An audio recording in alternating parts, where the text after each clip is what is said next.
the 18th meeting of the WIM ExCom, and we are pleased to welcome back the members. I hope that you had a good night's sleep.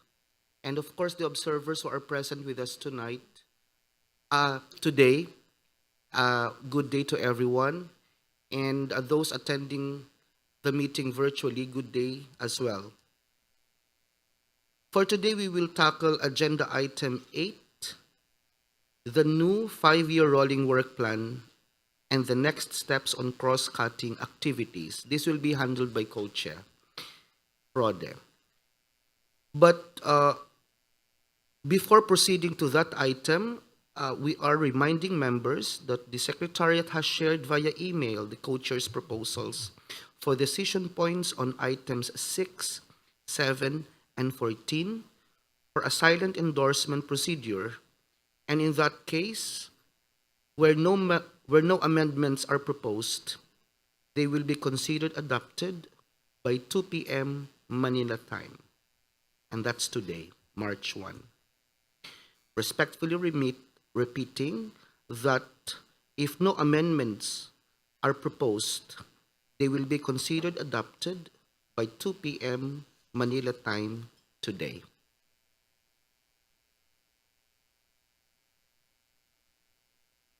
We now welcome Co-Chair Fraudet to handle agenda item 8. Thank you very much, Jerome and fellow co-chair, and good morning, everyone.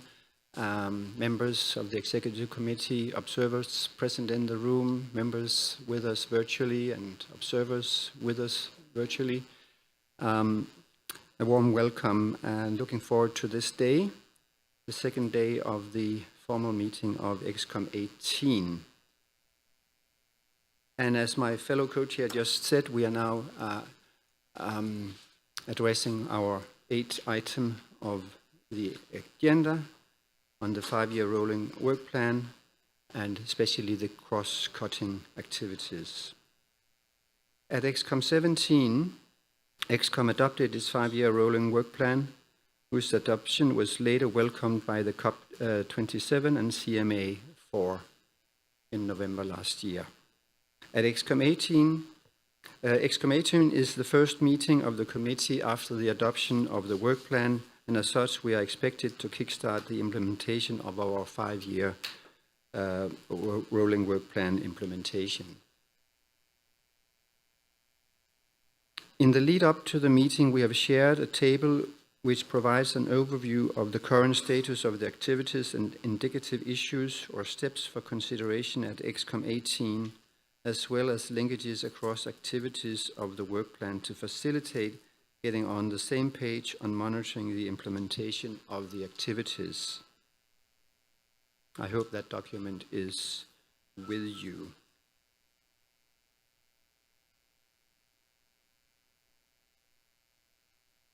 Called ExCom 2023/18/2, I believe. In addition to the 5 strategic work streams of ExCom's first 5-year rolling work plan, slow onset events, non-economic losses, comprehensive risk management, human mobility, and action and support, the work plan incorporates additional 20 activity areas that are either cross-cutting or relevant to all work streams or to fulfill the reporting mandates. This session, as I mentioned, will be dedicated to discussing these 20 activities in more detail. And together with my fellow co-chair, we have planned how we organize this morning's session on these items. Based on the implementation status and what we have heard from members during the internal meeting, members' meeting on Monday, we suggest that ExCom 18 concentrate on the following activities up front. So here is a suggestion how we organize this morning session. We would start with activities 4 and 13. And here we will have the opportunity to reflect on possible further guidance to be provided by the ExCom in the development of the technical products, including the guides. Once we have addressed this, we would move on to activity 7, where we will be joined by a representative of the consultative group of experts who will provide us with an update on the work of the CDE since our latest exchanges. From there on, from activity 7, we will move on to activity 1, which is on the 5-year anniversary commemoration, where we will hear an update from our intersessional group of champions. Once we have either exhausted the discussion on these activities or decided to dedicate further space in the coming days to continue the discussion on them, we will then turn to members' views to hear on possible additional cross-cutting activities that might require consideration at the present meeting, realizing that there are 20 of them altogether, and that we could then reflect together also collectively how to prioritize those other items towards the end of this morning session. So with that, we'll now move on to the activities 4 and 13. The second work plan of the ExCom has a strong focus on the implementation of the mandate of technical guides. In collaboration with its expert groups, the ExCom is expected to develop a number of technical guides by the end of this year. And we've heard quite clearly from members of our expert groups that further guidance from ExCom might facilitate progress by the expert groups on this important issue. And this is why we decided to dedicate the beginning of this morning session to share members' views on the initial ideas, so that we can, so that based on the progress of this discussion, co-chairs can decide how much time we should allocate on it in the coming days, and which modality might be most suitable if we are to allocate time tomorrow afternoon, for example, either in plenary or in breakout groups. So with this suggestion, I'd like to zoom in on activities 4 and 13. And I would like to open the floor for comments on these important activities in our work plan, to reflect on possible further guidance that we might feel could be helpful for the expert groups to advance work on this. So, and I suggest we aim for approximately a 30-minute discussion, and then we bring that to an end and take stock of where we are on this before we then move on to the next activity area, activity 7, where we have a speaker with us from outside, from the CDE. So this is a proposal, and on the way forward for this morning session here, starting with these activities and opening the floor for your reflections and considerations on the activities 4 and 13. So the floor is open.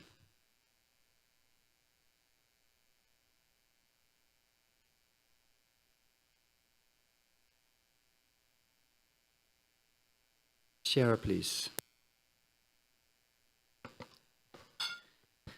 Thank you, Frode, and I suppose I will serve as an icebreaker here to get the conversation going. I think this is a very good place for us to start, given, I think, the importance of us making meaningful progress on knowledge products and technical guides this year, and also knowing that there are several knowledge products and technical guides that are currently being worked on by several of the expert groups. And so it may be helpful for us to have on our radar as an ExCom what those specific work products are for this year. But I also think it would be quite useful for us to also provide guidance to our expert groups in terms of the process to move forward for that, because I don't think it's always clear when or how they need to seek the full ExCom's endorsement. And so it may be helpful to clarify that process to some extent, and also to have the ExCom aware that those activities will be happening intersessionally this spring, and set up kind of procedures in terms of a silence procedure to provide comments and endorsement when those products come up to the ExCom.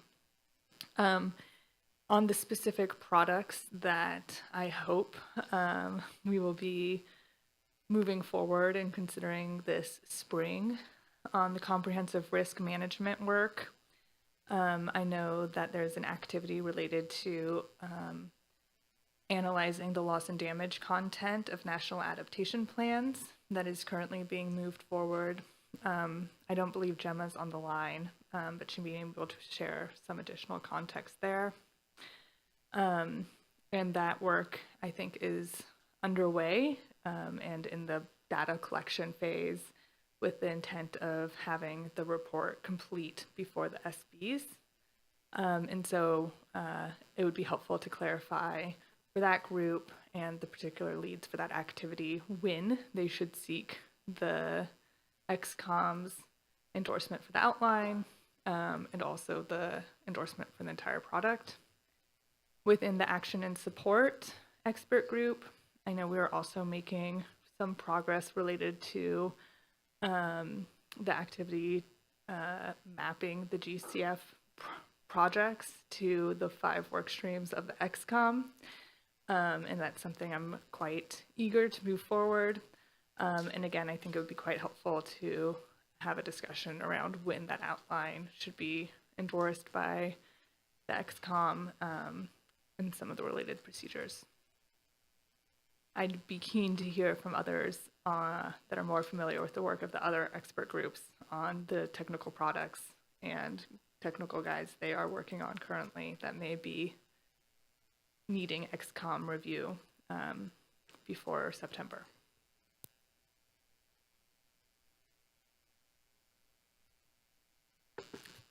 Thank you, Sarah. Thank you for breaking the ice and setting us up for considering some of the important aspects related to our technical products. Now, in particular, you mentioned the CRM work and the some ASIC work, a couple of examples there. So the floor is open for further contributions.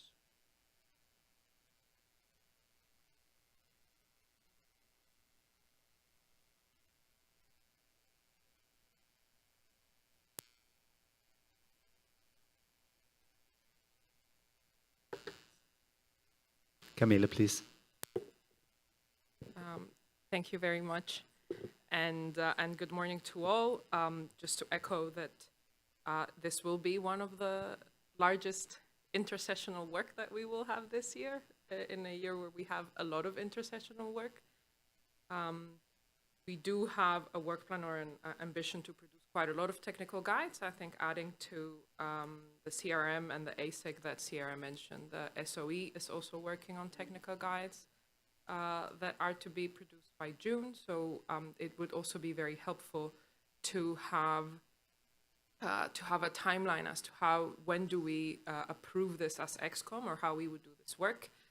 It would be very helpful, I think, if other groups are working on outlines, to be able to review them jointly. These will all be products from the WIM ExCom, and though we rely very heavily on our expert groups and they have their own ways of working and technicalities, these are products of the WIM, and it would be good to have sort of a joint review. So perhaps we could try to agree on a timeline and set, if we know, maybe if we could visually see so what are the timelines, because none of us are in all of the champions group.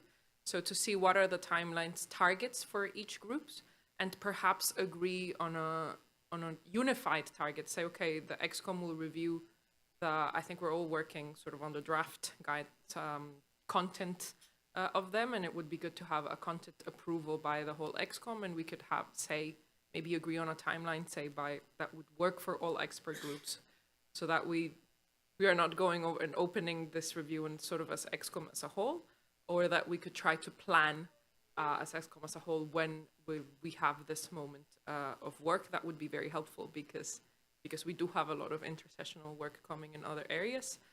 So I would ask the Secretariat perhaps if we can see what is this timeline for these technical guides, and that we could have a minimum agreement within the groups, or what are the which contents would we like to see in all of the technical guides of all of the expert groups, which is specific to the technical guides of different expert groups, and how we will validate these things.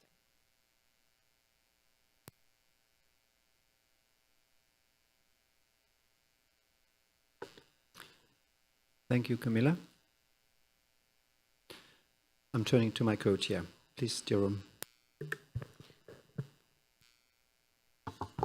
Thank you, Co-Chair, and we thank Camila for raising that. And this is to particularly, inspire all the members as well as the observers for collaborating in this regard. And this is just to note that we have the space to share as members, to hear views on possible additional cross-cutting activities.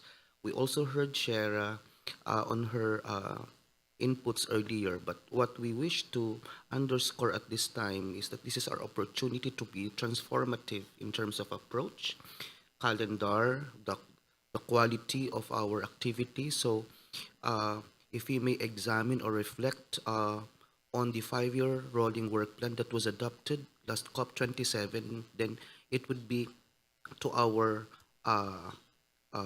advantage if we could anticipate in leveraging the transformative nature of the interventions, because we believe that a lot of countries would need assistance and support based on the 5-year rolling work plan. And of course, the technical guides, for example, could introduce certain elements that would allow the parties concerned to move beyond business as usual activity. So that may also be a good part of the members' reflection.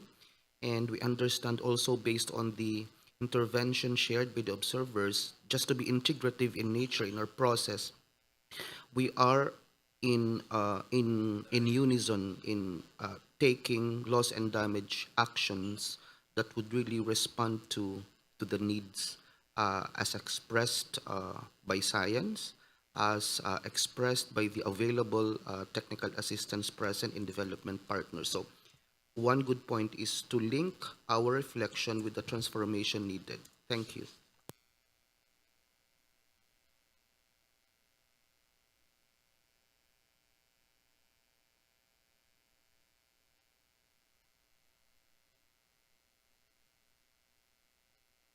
Ciara, please.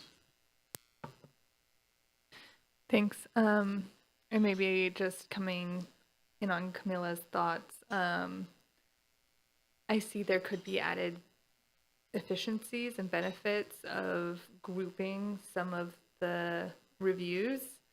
And perhaps that would also spur action by our expert groups to get that done. But I am also slightly concerned that for many of these products, our experts are volunteering their time and working on their own timelines. Not to say that there is not urgency to move them forward, but I am a little concerned that if there's a single review period, so to speak, it might actually limit our productivity and be a little too restrictive. That being said, I do think the suggestion around what should be common across technical guides is actually quite a good question. And, we do have some guidance around technical guides. But I think that could be helpful for us to think through is just, what we want to see in these things and provide that input to our experts. So I think that could be a good way to go. But I think also perhaps it could be worth getting the full ExCom to agree to having like a 2-week period to review outlines and products, and that if you miss the 2 weeks, then you miss that opportunity. So being somewhat strict with ExCom members, although as we also discussed in our working methods discussion, encouraging the Secretariat to alert us both through email and our WhatsApp chain, because sometimes things get lost. So that we can move forward in a timely way. And then I think it would also be quite useful for our expert groups in our decision points from this meeting to call out some of these specific products that we would like to see come out this year, so that they know already that the ExCom is aware of them, is anticipating them, and is ready to work with them to move that work forward.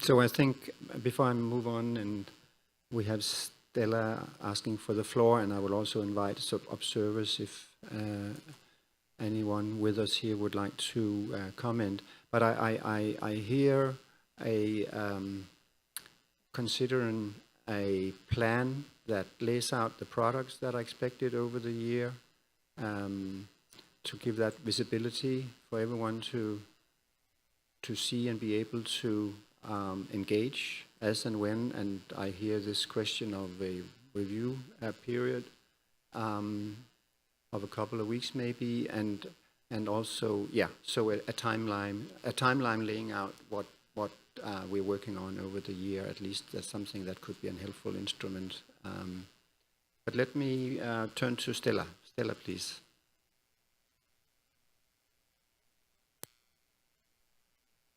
Morning to all observers as well in the room and online. So just to add to the discussion, also the information about the technical guide that is being jointly developed by the expert groups, expert group on non-economic losses and the task force on displacement on the non-economic losses in the context of human mobility. This is one of the technical guides where the ExCom has already given kind of its guidance that it's a priority area. So this work is starting. And I think similarly as to my colleagues said before me, the experts and the co-leads would certainly appreciate some further guidance from the ExCom in terms of the process. I think the guidance that ExCom needs to give is also on the kind of the priority of the technical guides, but I think that is already the step that is behind us. There's a number of technical guides and other technical products that are under development in the different expert groups. But in terms of process, I think it's interesting to think about, whether we can have some kind of a timeline and a clear procedure for adoption. I think it would be valuable to have a type of a silent procedure adoption with a period where members are provided the opportunity to comment. I think similarly to what Sierra was saying.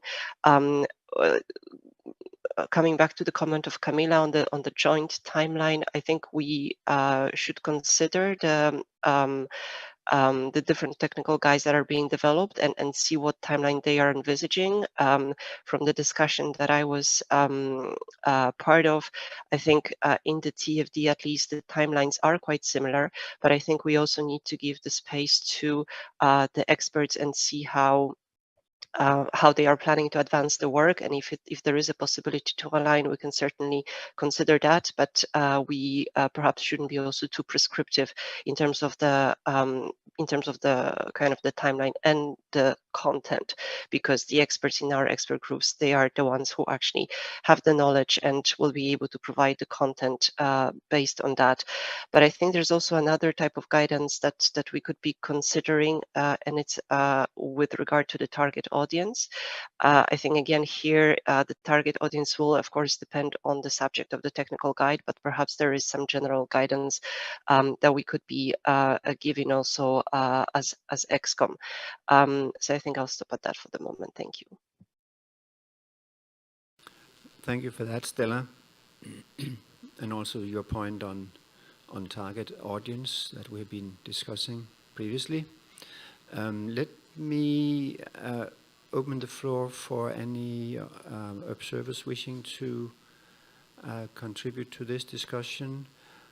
And then we'll see how we take this forward. Of course, it also relates to the agenda items where we go over the work streams and the work of the expert groups one by one. And that will also inform what we're talking about now to a large extent, I believe. So I think the totality of the way in which we are addressing our 5-year rolling work plan here is coming together in a sense. Let me invite UNDRR. NMS, please. Is there a microphone for you? I think there should be one.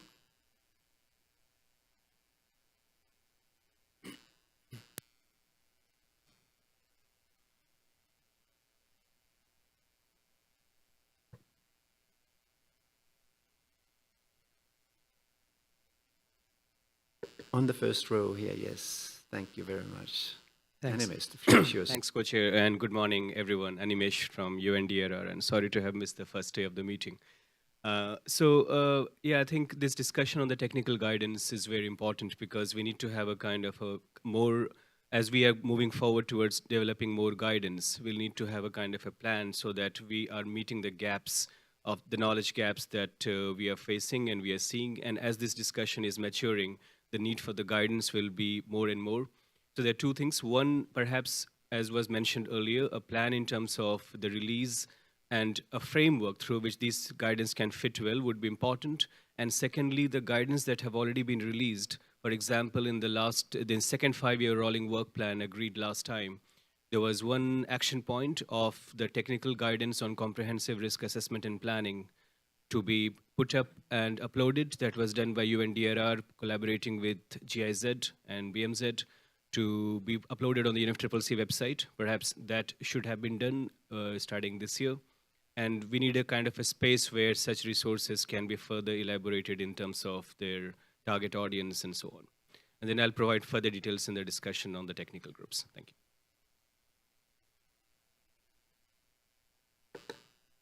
Thank you very much, Animes, for reminding us of guidance already released and the way in which we disseminate these products, including through websites and otherwise. Anyone else wishing to come in?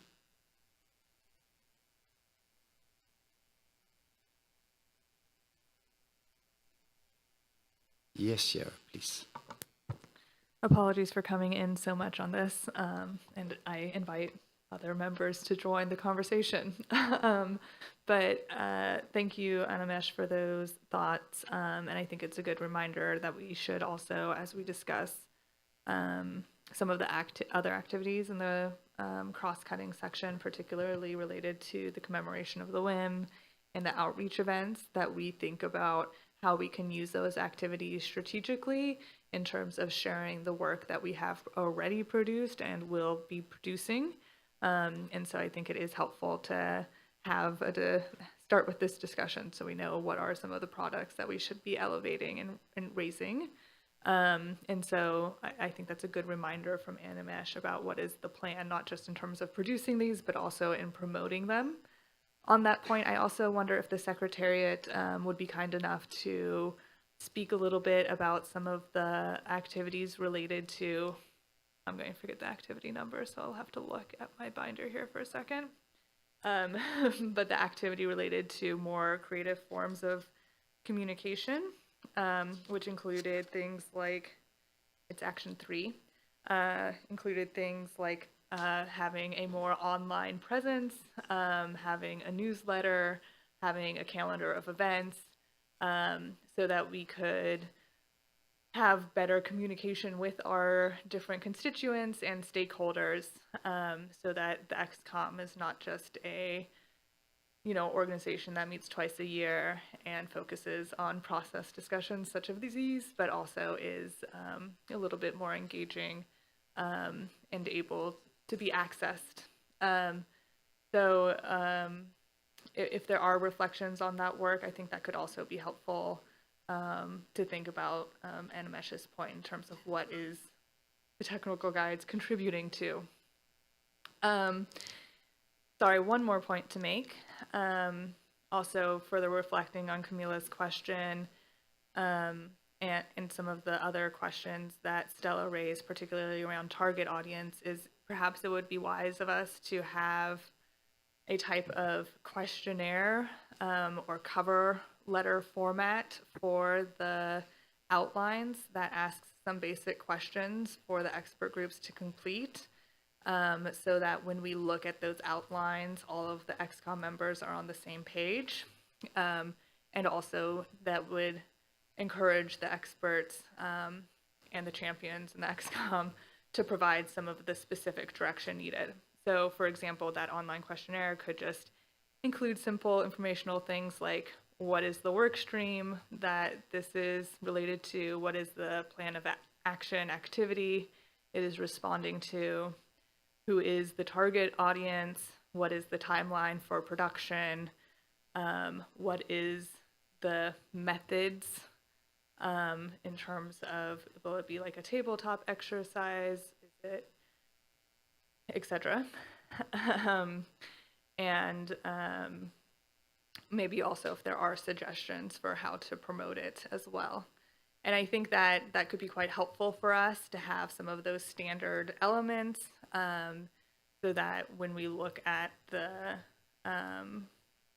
outlines, we're a little bit more informed around how that activity or that product could move forward. So again, sorry for coming in so much, but hopefully we can have decisions and be able to communicate these ideas back to our experts to make sure that they're able to make good progress in the next few months. Thank you very much again, Sarah. And I think you you are helping a little bit sort of wrapping some of the ideas that have been tabled now together here before we move on to our next activity area 7. And what I hear is that some maybe annotated timeline that can be a living, if you will, a living instrument, a living tool for us that can be populated with various forms of information as we go along, based on the inputs that expert groups and expert can also provide, that can lay out a sequence of production of technical products, technical guides, along with reviewing them, along with disseminating them, maybe some benchmarks along the line, including, as has been mentioned, outreach events, of which we have at least a couple proposed or lined up for this year, the annual event and the 10-year commemoration event, and maybe other ways in which we can disseminate a product that can somehow then feed into a timeline. All that would depend on the input that expert groups can provide, and I'm sure the Secretariat will assist in preparing that. So I see that as an important outcome of this initial discussion on this. I think that could be a helpful instrument for all of us. Now, I'm just considering if we shouldn't revert to this tomorrow afternoon, because I think there's still quite some aspects here that that we could maybe dive down into a little bit further. We haven't done justice to it all right now, but I think we have the contour of at least something that we should take away from this first meeting after we adopted the work program. Angela, please. Sorry, apologize. In fact, Stella, I think was the first one. Stella, if you're with us, you have the floor, and then Hafiz, and then Angela.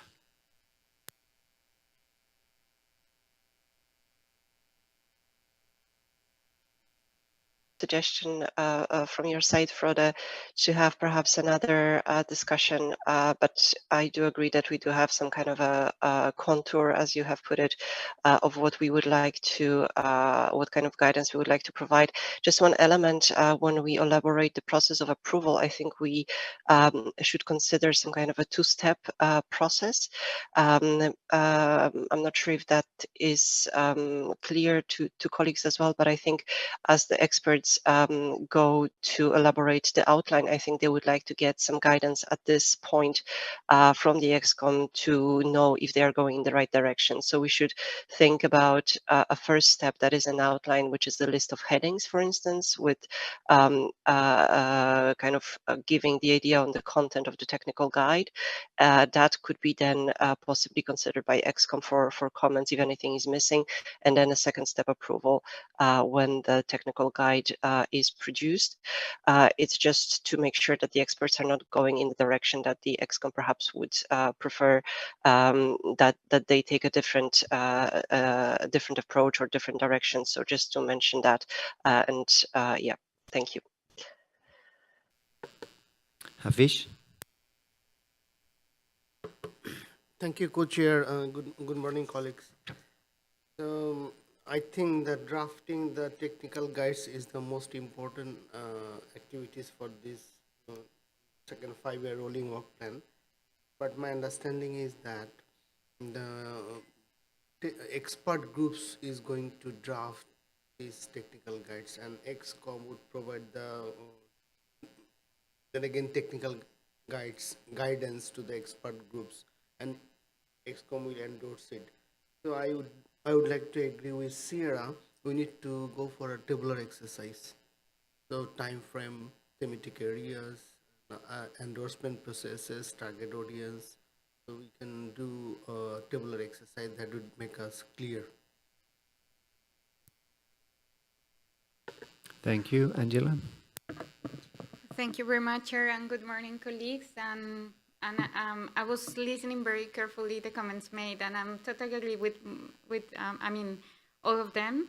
I think the timeline is really important for us because in my case, I'm just a champion in one of the expert groups, so I don't have clarity in terms of the other guidance that the other expert groups are considering. So I think that the proposal that was made by Camila is really useful to see the whole picture in terms of the work that we have for the next months. So I fully support this idea just to see, the whole picture in terms of the whole areas that we are going to cover.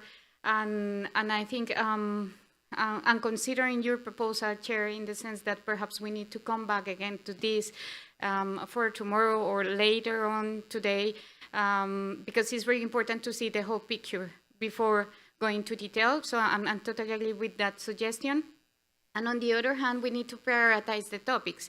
But to me, at this point, it's very difficult to say which kind of topics are most important, because we need to have a report in terms of the champions of their work that has been that they have been doing during this month. So I think perhaps at this point it's too difficult to say which topics we need to prioritize, and we need to see the whole picture, as I mentioned before, and then we can say, okay, we would like to focus on this, or perhaps this expert group is, has a huge amount of work. So, I think it's important to have perhaps this kind of presentation from the champions and get the information, and then this goes into detail. In terms of the target audience, I'm totally agree with the comments made by Stella. I think it was part of our discussion in our expert group, we need to have some clarity in terms of the target audience, and we should provide some guidance in terms of the who's going to consider or implement the guidance, because at the end of the day, if it's not the same when the guidance is for the government or when the guidance is for the civil society or indigenous communities. So I think it's important that when we see the whole picture, provide inputs in terms of which could be the target audience. And finally, Chair, I think it's important, if I'm not wrong, in previous ExCom meetings, we highlighted the importance to have synergies and collaborations in its expert groups. We already have. We are working in my group, in NEL's expert groups. We are working together with the TFD. But it's also important to consider it would be possible that other expert groups provide inputs in terms of the other outlines. I'm not saying that, of course, we will create a new process in terms of comment everything, but perhaps, if there is a possibility, to upload the outlines in the webpage and allow, the other expert groups to provide comments. At some point, we are looking for, transparency, participation, and receiving inputs. And I just want to put this on the table because I think a communication strategy, as well as the opportunity to ask for additional inputs from other expert groups in terms of the outlines, could be useful for the final product that we are looking for. Those are my main comments. Thank you so much.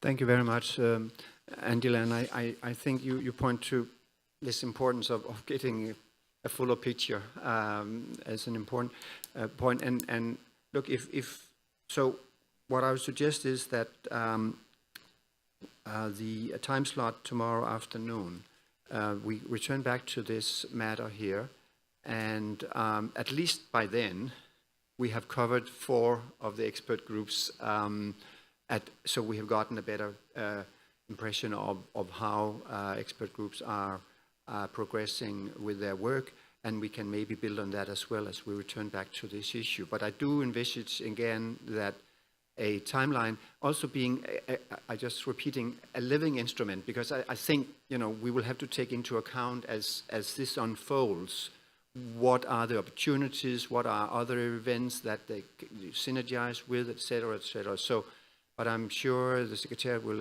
assist with that, subject to the input that expert groups can provide to the Secretariat. So what I'm going to do now is I'm just going to invite the Secretariat to come in with any comments, observations, and also I think there were maybe a couple of questions here, and then wrap this up and move on to our activity area 7. So with that, Miva, the floor is yours. Thank you, Frode. And thank you, Sarah, for the opportunity for Secretariat to give some updates on the activities done in the intersessional period in terms of supporting activity 3. For the dissemination of the ExCom products, etc., the standard practice that we have been doing is to do so on the UNFCCC website. When there is a specific request or outreach is needed, we do so by sending targeted emails, using social media, etc., depending on the nature of the activity required, such as call for inputs. And sometimes we create specific dedicated web pages for that. And as you know, when ExCom hold events, such as side events, outreach events, etc., those are used for the occasion for disseminating ExCom products and expert groups products to date. In terms of newsletters, we have started, we have a draft template newsletter that we could share with the members.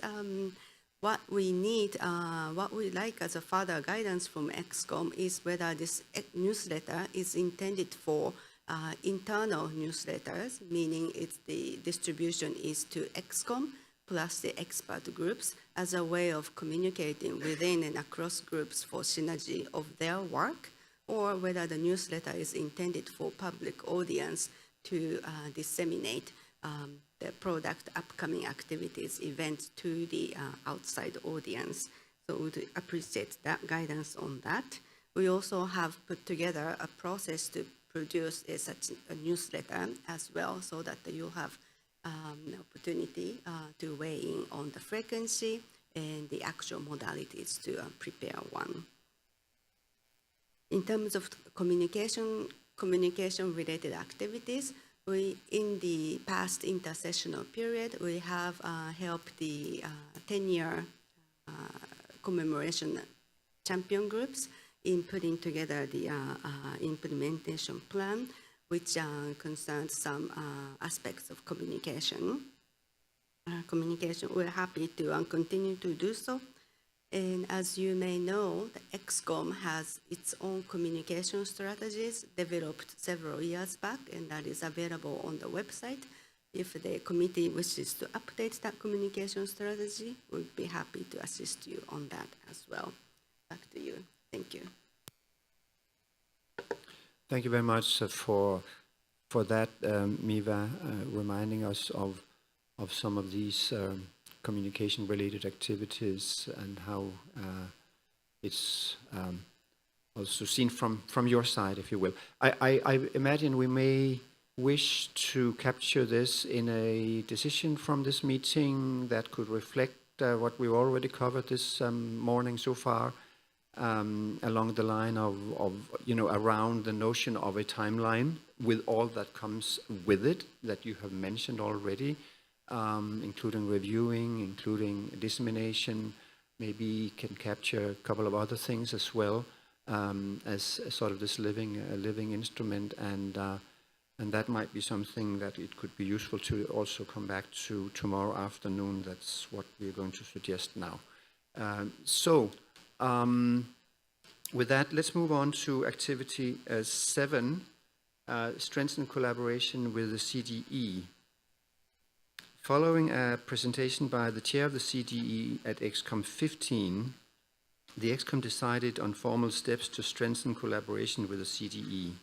An initial brainstorming identified opportunities for collaboration, including the training material and the ETF handbook to be produced by the CDE and as outreach events.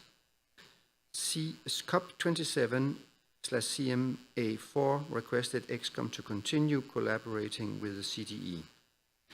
And as mentioned earlier, today we are joined by a representative of the CDE, Mr. Faisal Rabi Sadek Ahmed, who will provide us with a brief update on the work of the CDE and reflect on opportunities for strengthening collaboration between the two bodies. So I would like to invite Mr. Ahmed to join us, hoping that you are with us online. So the floor is yours. Thank you, Chair, and thank you, colleagues from the ExCom, members of ExCom, and thanks for giving me the opportunity to say something on the activities of the consultative group of experts. As you know, the consultative group of experts is the main channel for providing technical assistance and support to developing countries so that they can fulfill their reporting requirements in relation to measurement, reporting, and verification under the convention as well as under the Paris Agreement on enhanced transparency framework under Article 13 of the Paris Agreement. In fact, to provide technical support to developing country parties for enhancing their institutional technical capacity to prepare and submit their national communications, biennial update reports, national greenhouse gas inventories, and biennial transport reports as applicable for different developing countries, with a view to facilitating improvements in the reporting over time period and ensure that it prioritizes its work in a manner that addresses the challenges, constraints, and needs of developing country parties. In fact, up to now, it is one of the oldest expert group under UNFCCC. It already becoming a 25 years journey.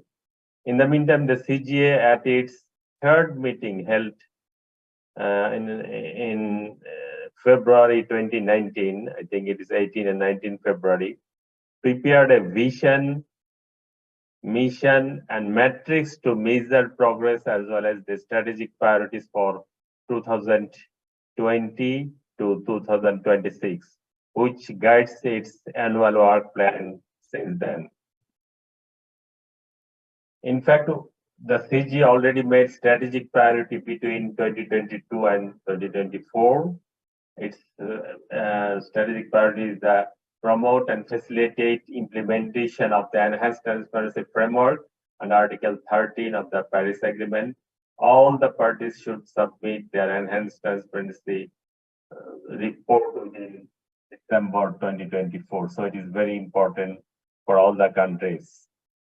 In particular, preparation and submission of biennial transparency reports under the enhanced transparency framework and national communications under the convention, noting relief and lessons learned and good practices.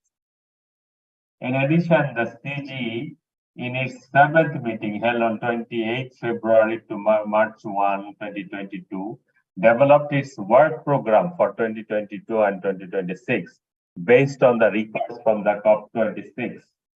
This work program includes 3 work streams, and each work stream has enabling activities. Under work stream 1, actually the work is the supporting implementation of the existing MRV arrangements under the convention by developing country parties, facilitating the transition to an implementation of the enhanced transparency framework. Its activities, particularly reviewing, updating, and producing training materials and tools, organizing training workshops and webinars, providing recommendation, guidance, and technical advice on methods requested by the COP and CMF the Paris Agreement. And another work streams to the work mainly on stock taking to the lessons learned and good practices, understanding the areas of improvement, refining the approaches and tools used to provide technical advice and support in facilitating the implementation of the existing MRV arrangements and the ETF. The enabling activities covers conducting capacity building needs assessment by compiling information on challenges, gaps, needs of developing country parties, and preparing annual technical papers on the results of the capacity building needs assessments. Prepared CG progress report. And under workstream 3, the proposed work is promoting collaboration and engagement with key stakeholders and enhancing outreach activities.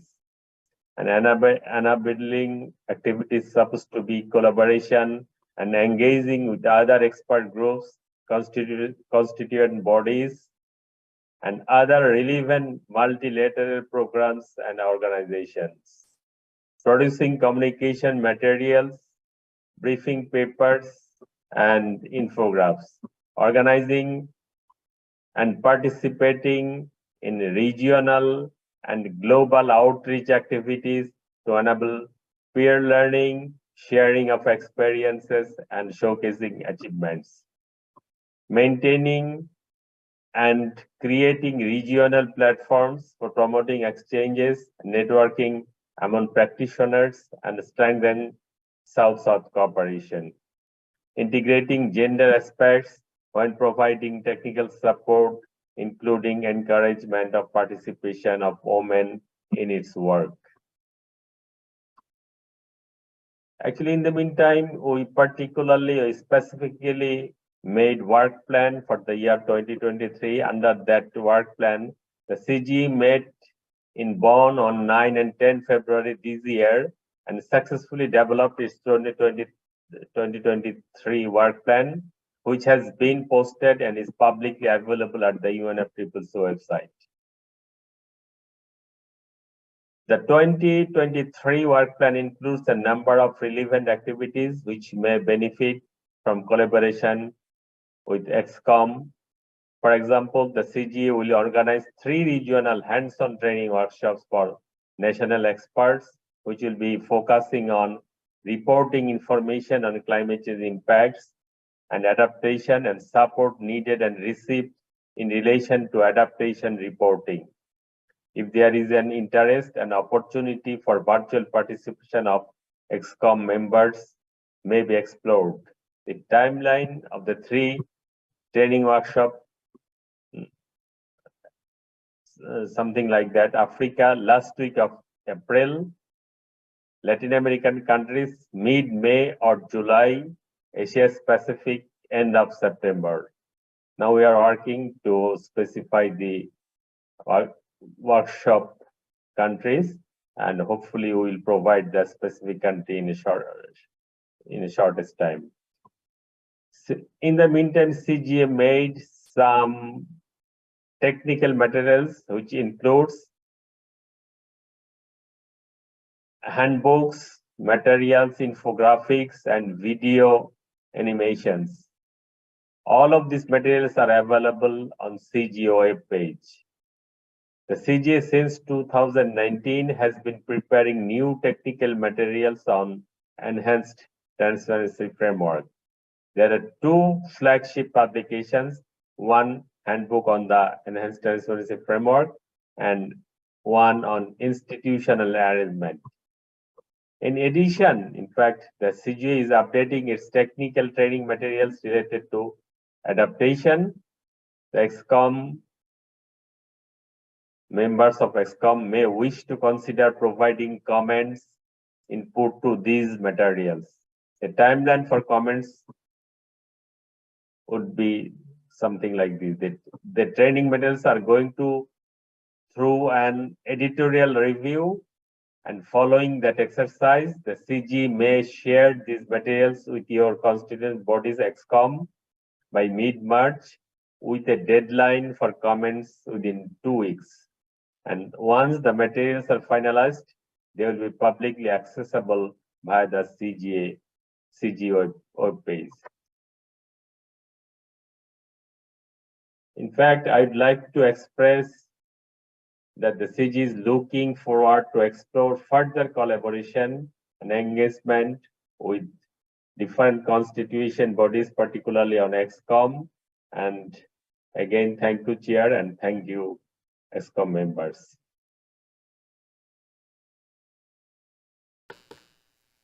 Thank you very much, Mr. Ahmed, for your very comprehensive overview of the work of the CGE. It sounds to me like a very comprehensive work program you are embarking on here, and we appreciate collaborating with you on this. With this, I'd like to open the floor for questions, comments to Mr. Ahmed. And I think maybe also from this item, we should consider a decision point that captures this item and this activity under our 5-year rolling work program. I can come back to that in a short while, but I would just like to open the floor for questions and comments.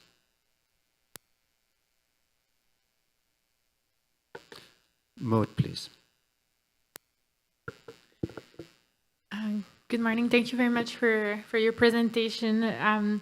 Very interesting, and I think it's great that the ExCom can continue to collaborate closely with the CGE. You mentioned, for example, that there was a new handbook on the ETF, and I think we had seen some draft at one of our earlier meeting, and also you mentioned that the CGE is updating its training material related to adaptation. But I was just wondering if you could expand on how you weave in the information on loss and damage as part of that training material and that handbook, like, is there a specific section related to loss and damage, even though it's voluntary reporting under the ETF? Thank you. Thank you very much. Thank you. Very relevant.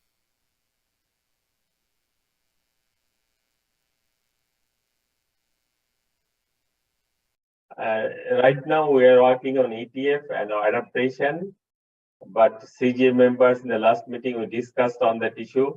Under adaptation, we are trying to make a separate chapter on loss and damage, but it will be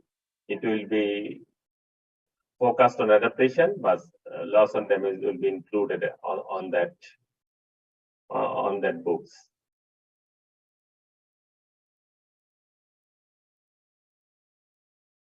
Stella, please.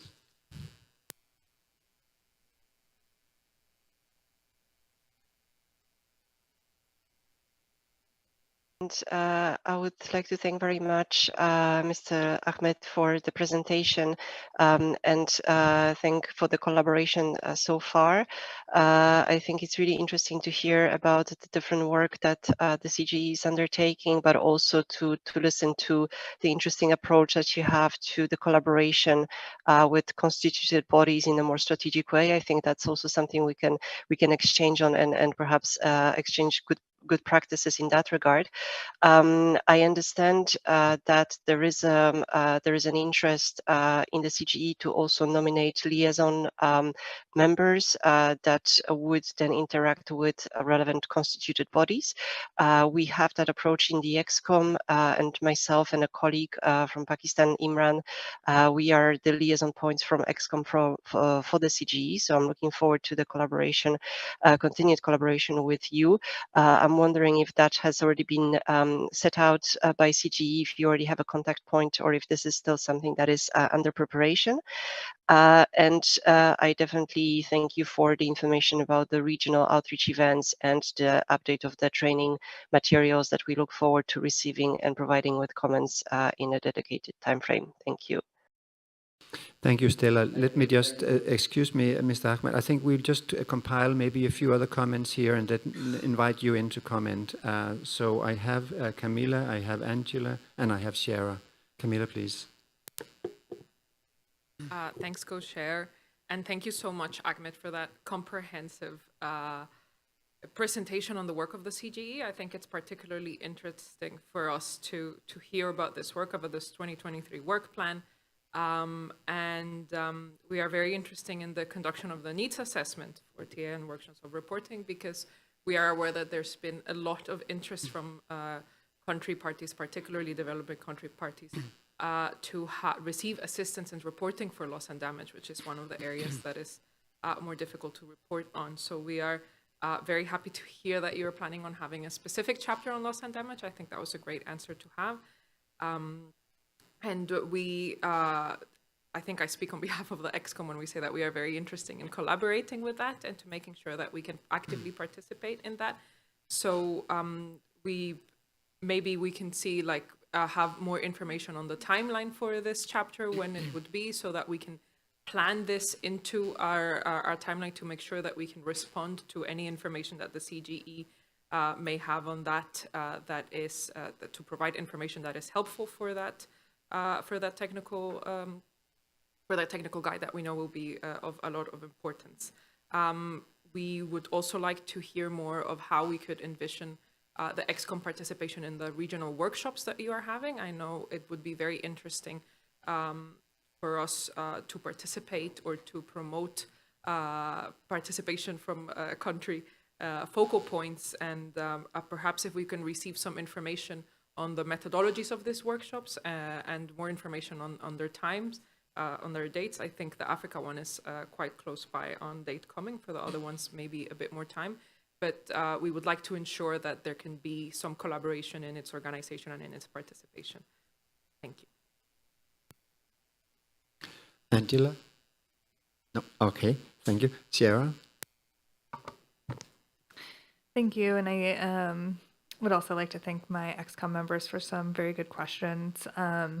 I have similar questions. I think building on Stella's point, I was hoping that the colleague from CGE could expand a little bit more about how they are thinking about strategic engagement with the constituted bodies. I think that could actually be quite helpful for us since we have been also reaching out on our end.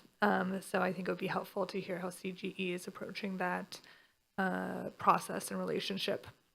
And then I think also Camila's question around how the CGE would envision the ExCom collaborating in the workshops would be quite useful for us to hear, whether there is, just interest in having a participant or if the CGE is really looking for something more. So I think that would be quite helpful for us to consider as a group and move forward appropriately. Thank you. With that, I think over to Ahmed, and then I will come back and maybe suggest also how we could capture this in a decision. Ahmed, please. All the very important and relevant questions. In fact, we already have collaboration with bodies under UNFCCC. As you know, this is the forum which is supporting all the developing countries only. And as you know, it supports all national communication, biannual update report, and gradually it is becoming very important to support on an enhanced transparency framework and biannual enhanced transparency report on that. And we are actually, every year, we are organize around 3 to 4 workshops, and that's also in different region. And in this year, we are planning to make 3 workshops. Through this workshop, actually, we invite other constituent bodies to participate, I think, in limited case physically and virtually in a large scale. And in this year, the focus on our workshop is the adaptation, in fact, and adaptation includes loss and damage. I think this might be very important for the ExCom members as well. I request the CGA secretariat as well as our CGA group so that the participation of other constituent bodies, particularly ExCom, is, I think, for this year's workshop is very important.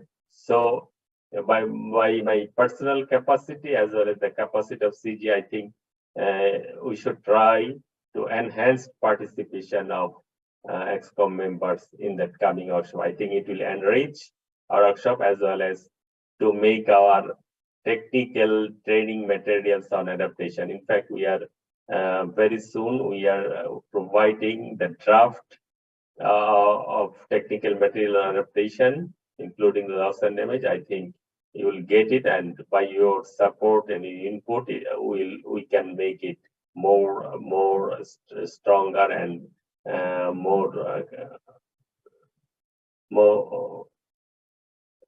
stronger documents.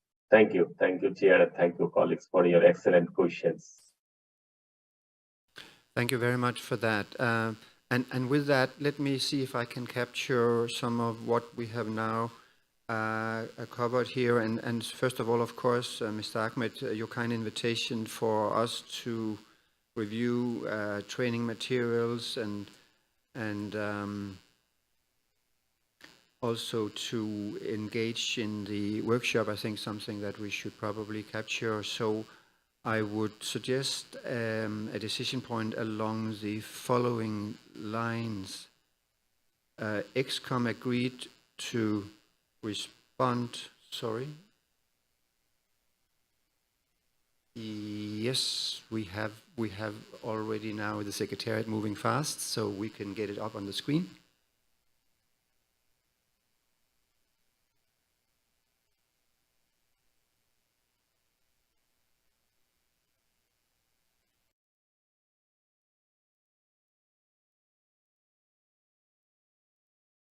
To the invitation from the CGE to review the draft training material for reporting information on vulnerability and adaptation in the national communications and biannual transparency reports under the enhanced transparency framework of the Paris Agreement and provide inputs relevant to loss and damage as appropriate. Engaged in the CDE's planned regional workshops. ExCom requested the liaison members of the CDE to coordinate with the assistance of the Secretariat ExCom's input in this regard. ExCom reaffirmed its readiness to continue collaborating with the CDE on matters related to loss and damage.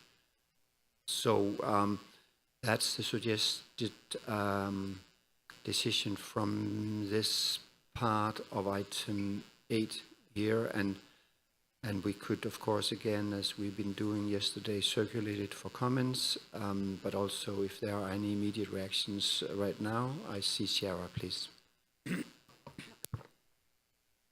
Thank you. Just a clarification question. I'm a little confused by the second point. Are we asking our liaison members to I guess I don't understand what the second one is saying and what it is asking who to do.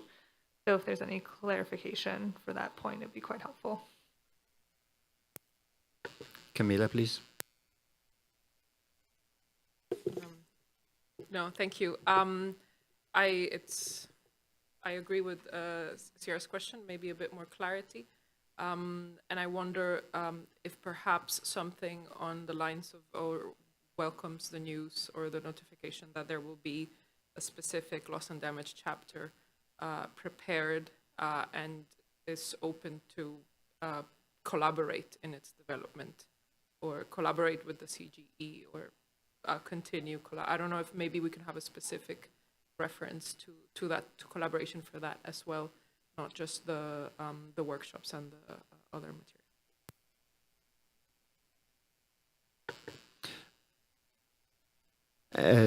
Sure, Camilla, maybe you have some exact language on that. And when anyway, Sierra, please. Yeah, just to respond to Camilla's point, my understanding is actually the first point there in terms of the review, the draft training material is in fact the material that includes the chapter on loss and damage. And so I think it's well covered already what we are intending to take on. I know that it does not call out specifically that there is a chapter and it is more general. But I just wanted to make clear that that point is in fact the same that Camilla is referring to.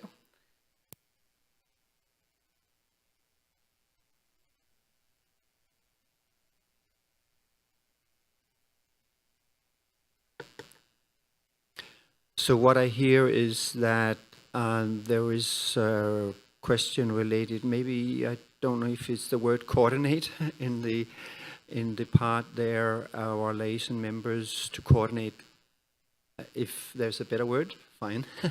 But it's basically reflecting the fact that we do have, as also Stella mentioned, 2 liaison members, and I think it's appropriate that they somehow be our linkage on this with the CDE, whether CDE has liaison members or not with us, but at least so that we sort of designate this to our liaison members to ensure that we move forward with this. I think that's what we're trying to say with that one. And on your question, Shara, and your question, Camilla, I think that's what is included in the first part there.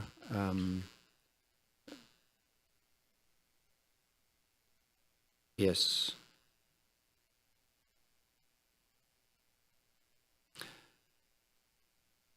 Angela, please.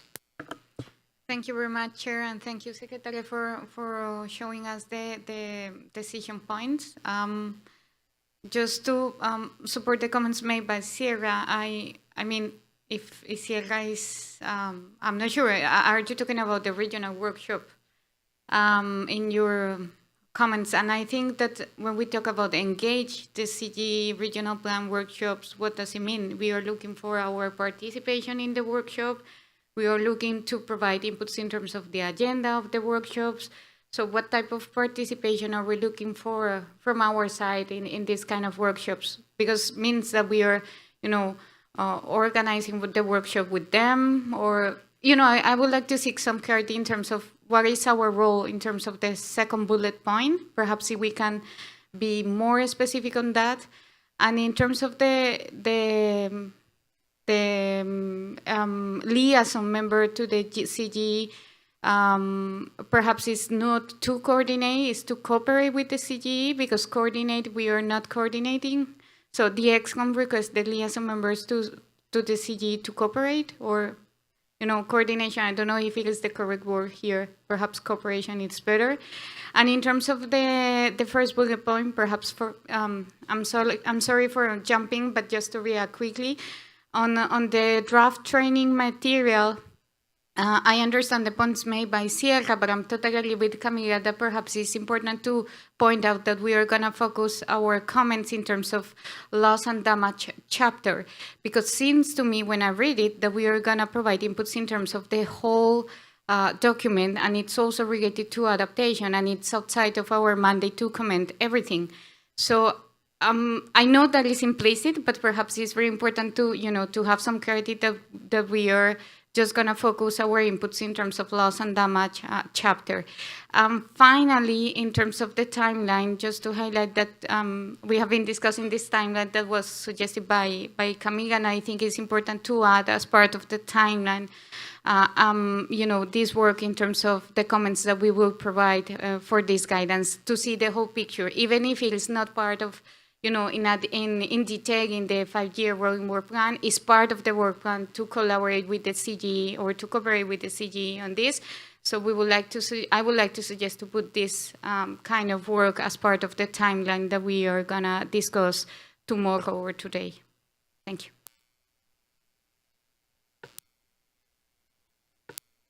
Stella, please.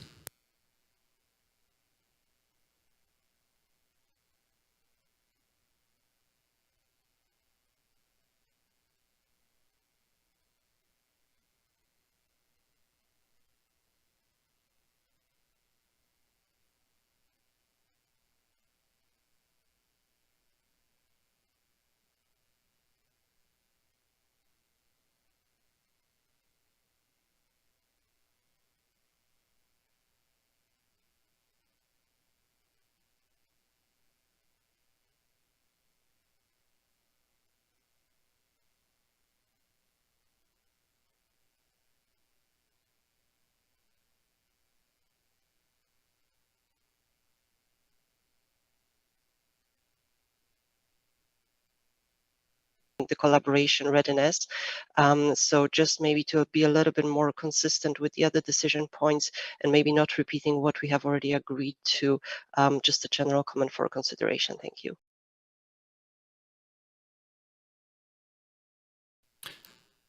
Thank you for that. All comments well noted. I think we may not need to, and also I am a little bit hesitant when we start to really wordsmith around this, because I just think we need to capture the essence of it. But I do take some points here, and I think we can work around that, including we can maybe replace engage with participate. Angela, so things like this, we can work around that and then circulate it for consideration. I hear your point, Stella, also, that we might not be quite so elaborate, because you're right, we haven't been so elaborate on the previous one from yesterday, so that's definitely something we can consider, and then we could, if there's agreement on that, we could make a full stop after participate in the CGE planned regional workshop, full stop, and leave out the remaining two if there's agreement on that. We could also reflect that the input is related to the loss and damage chapter in that sentence there. So if there's general agreement that, I suggest we don't continue wordsmithing on this. We will circulate it. with a view to have your comments by 2 p.m. Tomorrow to the circulated draft decision point. I see Rafiq, please. Thank you, Chair. Good morning, colleagues. As a new member, please, you can, Secretary, on the screen, the proposal on the screen.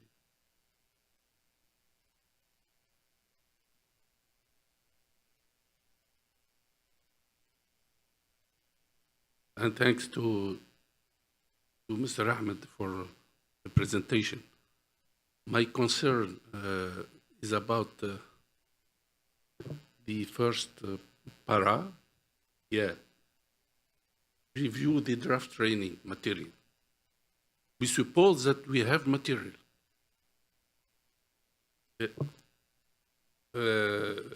In my country, we are working in enhanced transparency framework on mitigation and adaptation. On mitigation, it's okay. We have material, we have the numbers, we can assess. But for adaptation, and specifically for loss and damage, it's very hard. It's only qualitative. There is no quantitative things. So my proposal, Dr. Ahmed, is not only to review the draft training material,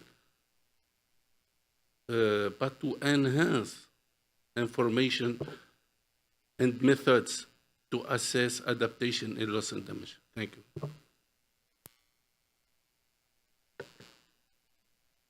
Thank you very much for that, Rafiq. Camilla? Thank you, Frode.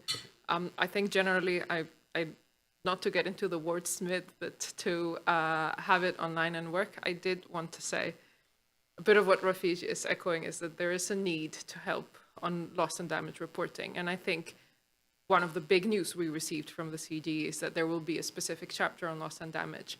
And this is a big decision. This is something we have been asking for a while. And for me, what I wanted to make was that comment was not just welcome the work, not just agree to continue working, but to welcome this news, to say we recognize this news and it is something that some countries have been asking for and we think it's an important part. So perhaps just something on welcoming or agreeing or just recognizing that this is an important decision that has been made and that we receive it and we agree with it and we are looking forward to continue working with that engagement and then keep the other points, and I would agree with eliminating the other 2 points.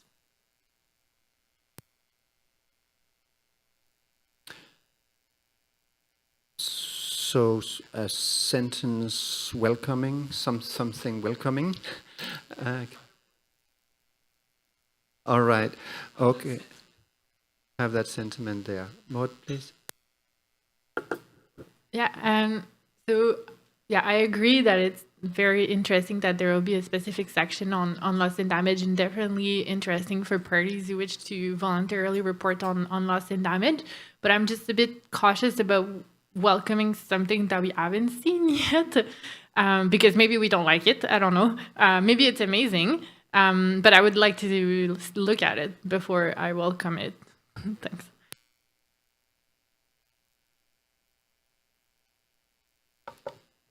Yeah, oh, sorry, I'm jumping line.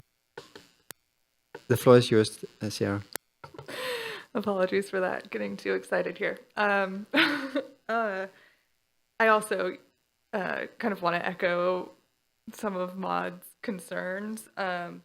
First, I also don't think this is new news if we look back at the ExCom 17 decision.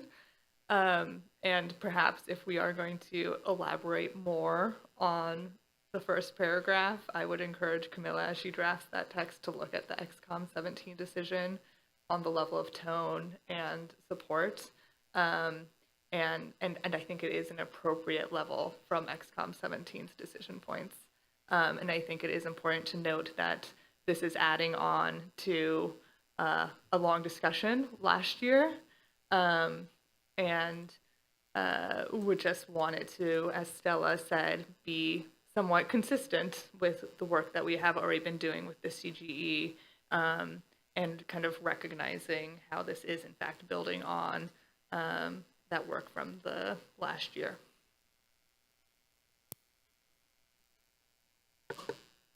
All points well noted. I think what we would do as co-chairs, we would circulate this for your consideration, and not continue this discussion right now, and see any ideas, proposals, given what has been said.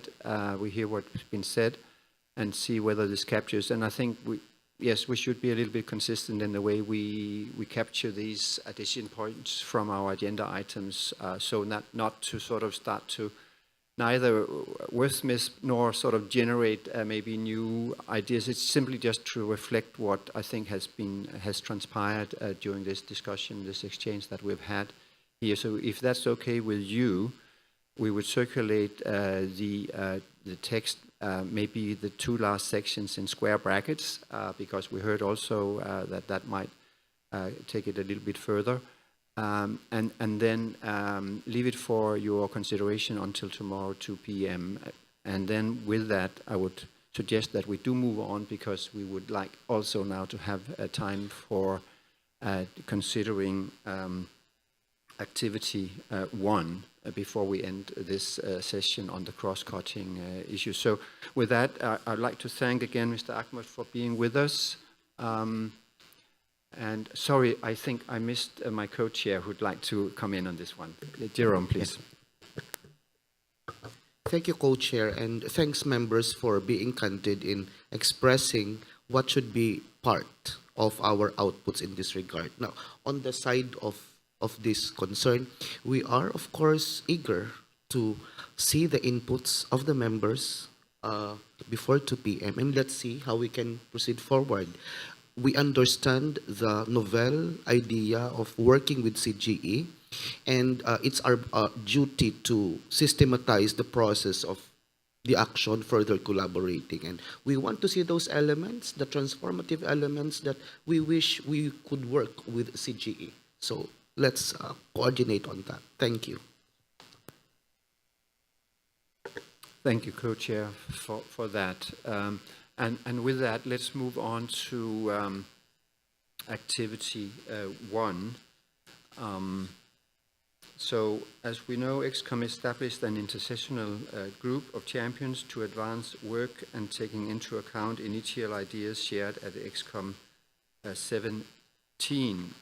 And champions have been active in preparing an implementation plan for consideration and endorsement at ExCom 18 for the timely delivery of this activities, I believe, making use of our informal meeting this Monday this week. And therefore, I'd like to invite the champions to give us an update on this plan and any thoughts on activities going forward. I believe it's Camilla, is that right? The floor is yours, Camilla. Thank you so much, co-chair. And yes, we have a very active champions group discussing all actions on commemorating the 10-year anniversary of the WIM. So this is a very important year for us, and we have discussed how to center the commemoration of the 10-year anniversary on a reflection that shows the advances made in institutionalizing, averting, minimizing, and addressing loss and damage, and the challenges that still remain. So to do that, we have discussed a range of activities throughout the year that will look to engage national focal points, local stakeholders, practitioners, and policymakers in a way that promotes the work of the WIM, that advances our 5-year rolling work plan, that can serve as well as a way to promote the tools that the WIM has developed and is developing, and that encourages interaction. So I think it's cross-cutting to a lot of the discussions that we've been having today, and that will be sort of the guiding umbrella of the activities that we will hold throughout this year. So basically, we have discussed on 3 main actions, and first, which coincides with the first activity of our 5-year rolling work plan, we have decided to hold a photography competition and exhibition that we would launch in the following weeks. That would look at showcasing ongoing practices from around the world and the challenges that vulnerable countries are still facing when AMA loss and damage. And the idea is to have an open call with various categories, and that will look at engaging engage with other constituency groups and with local communities and with a wide range of stakeholders to try and reflect on what are these solutions, how are we working towards solutions on the ground to loss and damage, and to showcase them in an artistic way with the aims of finalizing this competition at COP28 and collaborate with the presidency to ensure that we can have, with COP28 presidency, to ensure that we can have an exhibition area and hold our event sort of as a ceremony at the end of the year where we can reflect on the work of the, what sort of images the work is showing and the stories that they are telling of loss and damage on the ground. And we think this would be an activity that could engage throughout the year. That would help us, I mean, when we discuss more in depth the communications plans, but we will have, like, it would involve social media and work throughout the year, both in the rest of the activities. So that would be the main activity of commemorating the 10-year of the WIM. We have worked on a bit of a implementation plan for that that still needs a lot of details because this is a big activity, but we are hoping to have that, the general idea of having that exhibition endorsed by the ExCom today so that we can continue working on the nitty-gritty. We have also decided to hold our annual outreach event around the lines of the themes of 10 years of loss and damage institutionalization, advances and challenges in averting, minimizing, and addressing loss and damage. We expect to hold this outreach event after the SBs, but before COP28 to ensure more participation from national focal points, but to encourage discussion and to also serve within the timeline of our competition to continue promoting the photography exhibition that we'll be holding. And finally, we have decided to work on key messages or presentations on a 10-year WIM milestone narrative in the hopes of engaging more actively during the regional climate weeks. So to have an input that we can share and either be present in regional climate weeks or sort of join in events on loss and damage in regional climate weeks so that national or regional actors can sort of use that input that we have to engage on discussions on the 10-year anniversary of the women, specifically on loss and damages and gaps and solutions. So those would be the three main activities that, of course, each will require intersessional work on the nitty-gritty. But I have prepared, I will be, I've already shared with the Secretariat a proposal on what that decision text could look like, so we can see it and have it, and we hope to have your input on this. We hope to be sharing some of the more detailed input so that the ExCom can come in, but to agree on this idea so that we can continue working towards this and have an eventful year.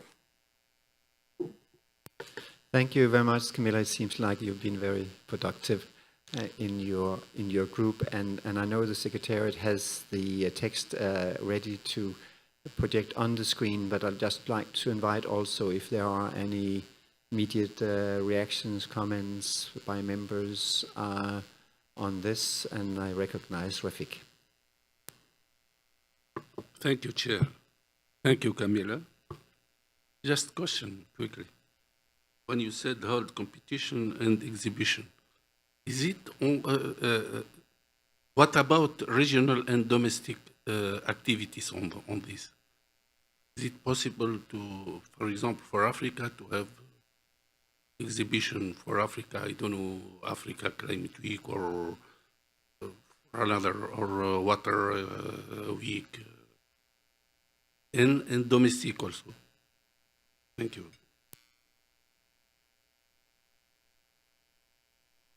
Let's have Shara first, and we will get back to you, Camilla, in a short while. Shara, please. Thank you, Frode, and I echo Frode's comments that it is an impressive amount of work and it's really exciting. And I think the proposed activities are great. I think that having a art or photography competition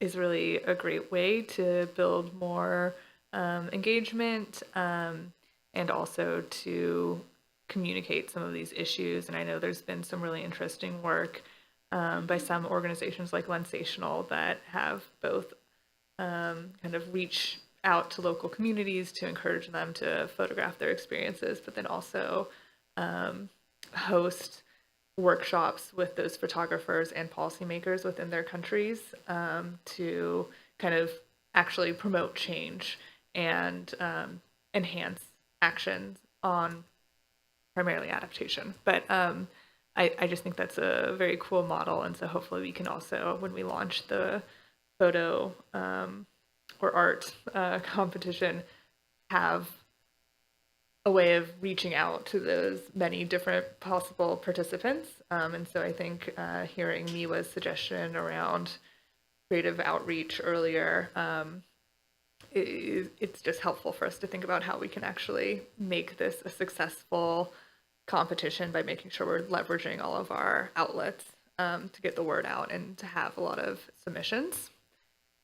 And I also would be keen to hear a little bit more from Camilla and team around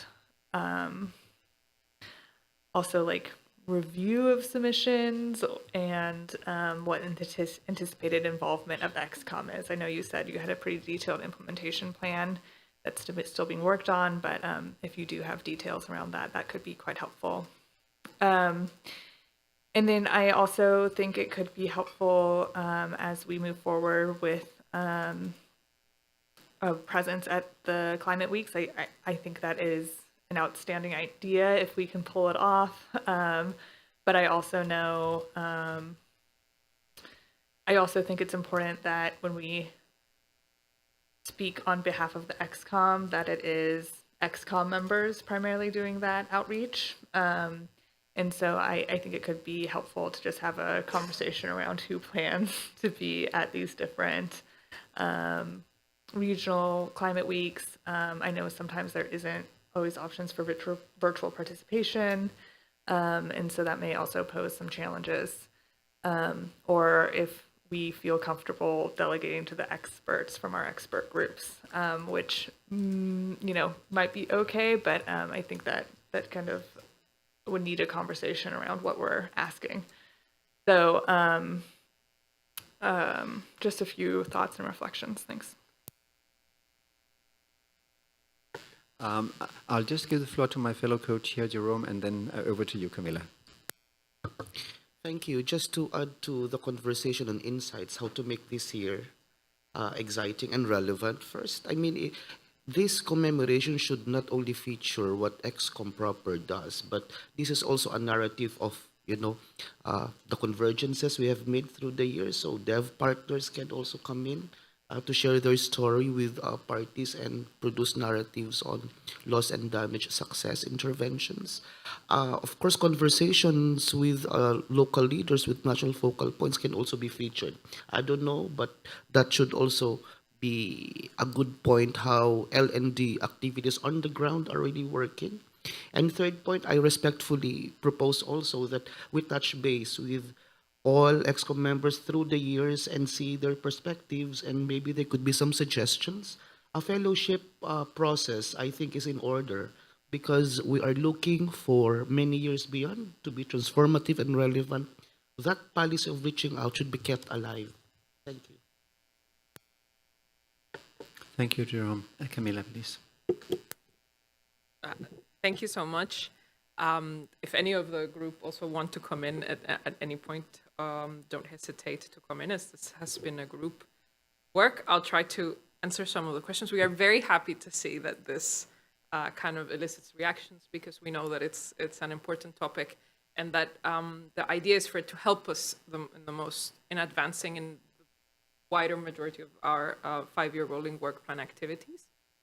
But we do know that it is going to be it's going to require extra work and involvement. So to quickly go over the questions, I think it would be amazing to have regional competitions. That would be really beautiful. I think the reality of our capacity right now to take on and to do makes for that to be very difficult. So what we are trying to do is make sure that all of the regions are approached so that they can participate actively in this competition. And we know that for artists and amateurs in particular, being able to be showcased at COP28, which is going to be a big event with a lot of participants and interactions, makes it an interesting competition and an interesting challenge. So we are focusing on that big exhibition. We love hearing that there are already experiences on promoting loss and damage or photography to promote change. And we will be counting on all of our ExCom members when we do send out more information on this to come in and if they already have input or people or places or groups that we should reach out to when we have this call ready, to add it in so that they are included. We have been working on a way of implementation which includes some guidance for the rules and regulations for the competition that we will have to develop. So the team worked a little bit Monday afternoon together. So we hope by the end of this ExCom to send you this general broad implementation plan, which would be much more detailed than what we expect for the decision on ExCom 17. And then you will all have an opportunity to come in with comments on it. But it does have a lot more information on criteria, on categories, on rules for participation, knowing that also a lot of this still has to be discussed and agreed both with the presidency for the space and with the secretariat of what it all means in terms of actual work and feasibility. I think it's a great idea to see how we can touch base with the ExCom members. I think what we can do is have a bit more of a thought of that event and perhaps how we can involve. So one of the discussions we're having on selection criteria, perhaps that could be one of it, maybe a pick from ExCom members, like that could be a category, just thinking now, because that could also, it could be a category, ExCom members pick, but it could also involve, we could have past ExCom members participate in the event at the end of the year and sort of present or say why that was the pick. So all of these ideas are great because we are now in the moment of development, those categories, and these can be either categories and a way of involving them, or they can be ways of sort of promoting. So I take note of these ideas. And I hope you all look at the paper that we'll send you with more information as well, with that open mind to also bring in interesting ideas. I think Maud wants to compliment a bit on that, since she's also in the Champions Group. Maud, please. I think, Camilla, you did a really, really good job answering like all those questions and presenting. So I'm just going to add a little bit. Just first that I agree that like we'll want to reach out to like as wide range of participants as possible, and using like social media and all over channel we can reach out through the expert groups, and that I think that's how we're going to try to get that regional focus, that we want to reach out to like regions also, and everybody's welcome to participate. For the involvement of the ExCom, I think Camilla mentioned it, but there will be like many products that will need to be developed, like the rules, the eligibility criteria, and then every time we like develop a specific product, we can share it with the ExCom and get feedback, and that will definitely be very helpful. For the climate weeks, I think the idea was to have some sort of like general like standard presentation that we can use for all the regional climate week, and I agree it would be better if it's like an ExCom member who present. If there's virtual option, it would definitely be easier. I don't know if like some of the ExCom member are planning to attend regional week in person, but the idea was to have something like very simple on kind of like the institutionalization of loss and damage through the with ExCom and present a bit like of kind of our work. But yeah, having kind of like the same presentation for all regional coordinating committees. So I don't think it should be like too much work, but of course we would need to have an ExCom member present at those climate week. And yeah, and just like getting back on the regional focus, I think as Camilla mentioned, we were considering having like categories of winners. So some could be like what we explore, but we haven't like decided yet on, but like photography, best photography by youth, for example, best photography by indigenous people, and we could have one that is like more related to a regional focus. So I think we can also play with that to be as inclusive as possible. Thanks.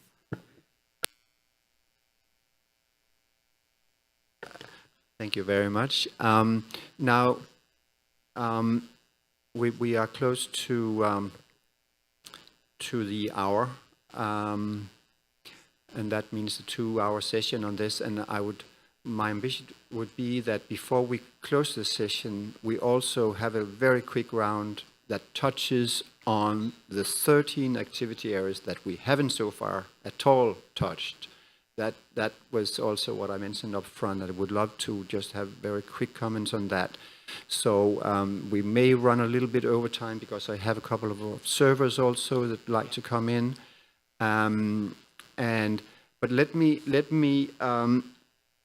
start by suggesting that we find time tomorrow for a breakout group that can further consider the ideas and decision points, and maybe Miva, if you would at this point pull up on the screen just so that we can just take a quick glance at it here now while we are wrapping up this session, and I believe it will be circulated, but just for everyone to have an idea of, because you mentioned already, Camilla, those points, and I think they are reflected in that paper that you're seeing on the screen right now, and that is something that we can consider also when it gets out to you with an email after this session. But I believe it reflects exactly, Camilla, your presentation here, the key points there that we are suggesting as takeaways from this discussion. But again, let's get back. I think it would be useful to have a breakout group tomorrow where members and observers can engage further in diving down to some of this and maybe elaborate on some of these points and further develop them. So that would be my suggestion forward. So now, before we finally wrap up on the 10-year commemoration activities, let me now turn to 2 observers, and I also have 2 members that came up with their flags. But first, South Africa, please, and then United Arab Emirates. South Africa, please, if there's a microphone for you somewhere.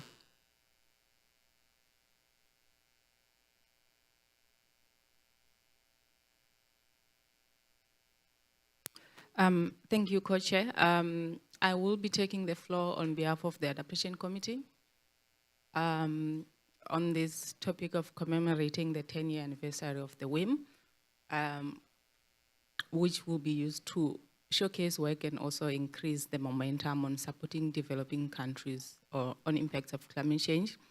I just want to bring it to the ExCom that the AC stand ready in supporting the ExCom if it finds it useful.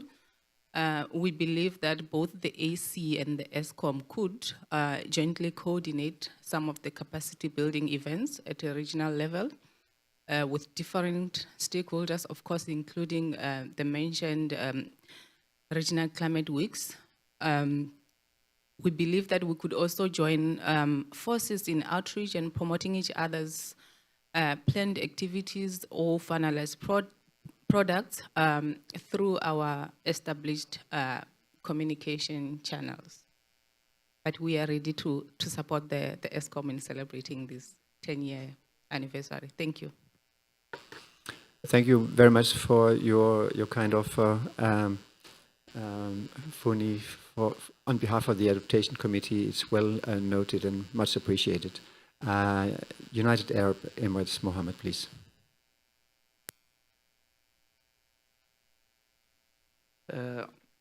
First of all, I would welcome the idea of having a photo shoot or a photo exhibition in the COP28. I think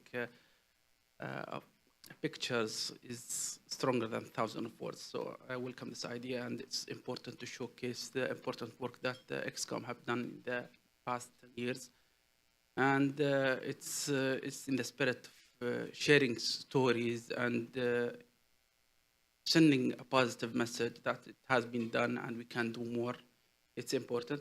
I would encourage the ExCom team to give us the requirements that's needed for the exhibition so that we cascade it to the logistic team in the COP28 and make sure that we position this exhibition in the best case that it deserves. And this is something is very important, knowing that the space is usually gets a fierce competition the sooner we get to the COP28 timeline.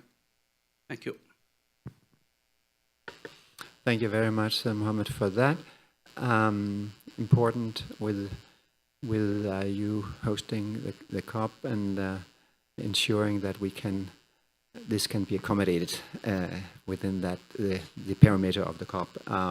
Thanks for that, Rafiq, and then Shara, and then we will close this. Thank you, Chair, for giving me the floor again. And apologize for colleagues take the floor. For me, it's an important thing, communication. As experts, as engineers, we can communicate. We do a lot of work, but to communicate, it's an art to communicate. So I think that we need to communicate not through our members, but through experts in communication first. Secondly, when you say, Camila, it's difficult for regional, I think that in français we said, si on veut, on peut. If we want, we can. So through regional, for example, for us, it would be, I think it would be easy to do it through AGN, for example.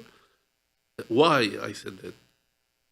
As Jerome said, our co-chair, we need what we need. We need to reach citizens, farmers, and as you know, in Africa or Latin America, there is many languages. For Africa, for example, we have two poles, one in French speaking and the other English speaking. And we can, through AGN, to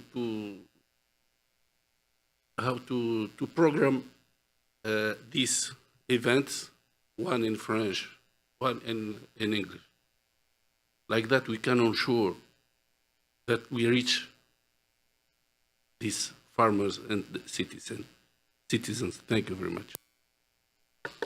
Thank you very much, Rafiq, for that reminder of reaching out to people concerned with the issues we're dealing with here. And something to explore also when we will arrange for a time slot for an open breakout group that can maybe capture some of the points also you're raising. Shara, please.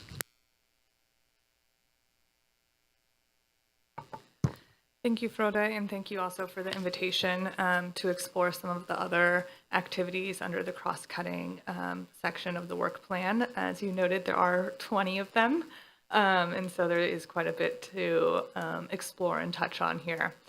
That being said, I think already in our conversation this morning, we have moved forward and progressed on quite a few of those activities, but there are a few that I wanted to raise and also propose some ways forward.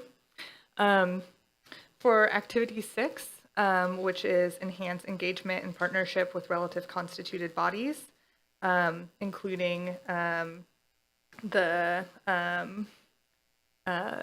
indicative activity of prepare and submit written inputs on loss and damage.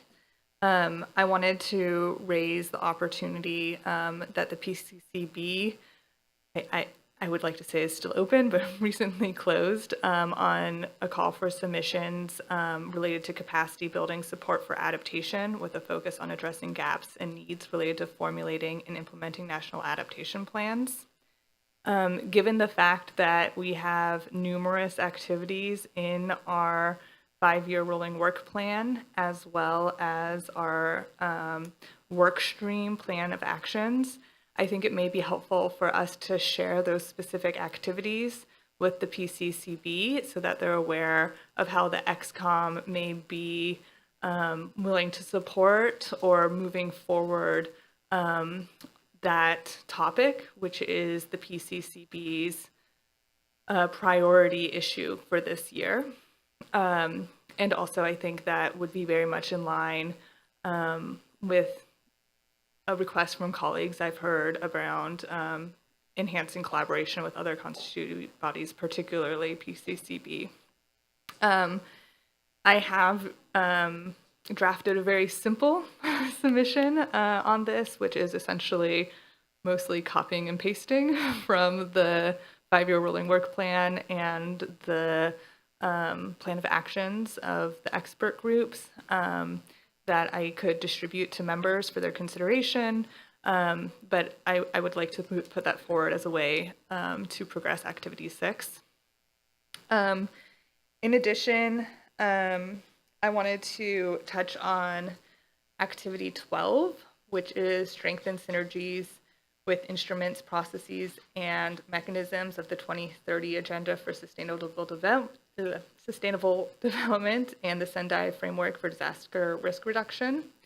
Noting that it is the midterm review of the Sendai framework, it may be an important year to consider if there is an opportunity this year for engagement on this topic. And I know we have UNDRR in the room, and so perhaps either in the hallways or even now they may be able to share some thoughts around what is happening this year on the midterm review and potential opportunities that we should be aware, either as an ExCom or just as individual members. And so I think that is another thing that I would like to emphasize. The last activity that I wanted to mention that we have not talked about yet is Activity 14. No, not 14, sorry. Which one is it? Activity 10, apologies. Which is engage with the scientific community, including indigenous, traditional, and local knowledge holders on information and data relating to averting, minimizing, and addressing loss and damage. And I think this activity was drafted with the idea that while it is outstanding to have scientific experts come and share their knowledge with us, that our outreach should have two directions, I guess. And so I mentioned this yesterday when we were talking about the science issue.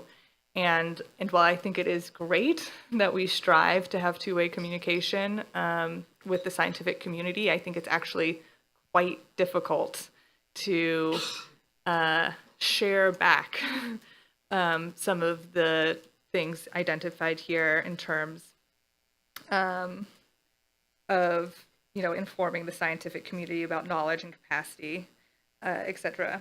So I think that could be a topic to consider for the science agenda for September, and hopefully, be one way to start making progress on that, because I don't know how else we will take up that specific activity. Thank you. Thank you very much, Shara. And now, because exactly you have been addressing some of these other points, and I think we won't be able to explore it really very much now. We are eating a little bit into our, I think, well-deserved coffee break. And I do see an observer also having raised a flag. Now, on just very briefly, Chair, I think on your last proposal on the science issue, I'm just rounding in about the decision point that is out there for consideration. And as you all know, I mean, we have this sort of a square bracket to enter suggestions such as the one that you're just mentioning here. And I think we shouldn't be exclusive in just singling out one, because we need to have a bit of a flexibility as we prepare for the next ExCom. So maybe you can reflect that as a proposal in that. And then along with a proposal to also maybe consider early warning systems within the United Nations systems as the SOF, the CRUISE, the UN Secretary General's initiative on early warning, universal early warning within 5 years. So at least we have two there, if not any others. So we can try to see if we can capture that and get to an agreement on that decision point. And maybe also have an opportunity in the breakout group to a bit further discuss some of these things, including what you mentioned on the Sendai framework, and have maybe you and DRR engaged in some thinking along that line as we convene in a breakout group tomorrow. Something that co-chairs, we will suggest how we organize tomorrow's afternoon so that we address both the first items that we had this morning on the activity areas 7 and 14, I believe it was, or no, it wasn't. It was the 4 and 14 on the technical guides and knowledge products. So we will organize the afternoon tomorrow to ensure that we can follow up on that. If there are any other sort of really distinct suggestions as to the other 13 activity areas that we haven't touched, other than obviously what Sarah just shared with us now is the time just to raise that. And then I have the observer, and I'd like to close this session then. But maybe turn now to our observer. You have the floor, please, and if there's a microphone for you, please. Thank you very much, Co-Chair. My name is Tetet Lauron from the Women and Gender constituency. We would like to zero in on Activity 11 in the work plan about engaging those at the forefront of climate change. Generally, we're happy that finally, there's reference to communicating or engaging with impacted communities, because we feel that loss and damage is so relevant and is impacting women disproportionately. It's critical to ensure that gender mainstreaming is not a tokenistic nor a box-ticking exercise. No, but truly matches the need and urgency on the ground. For instance, a lot of the sub-activities in that Activity 11 refer to gender mainstreaming, including in the annual reports of the ExCom, etc., etc.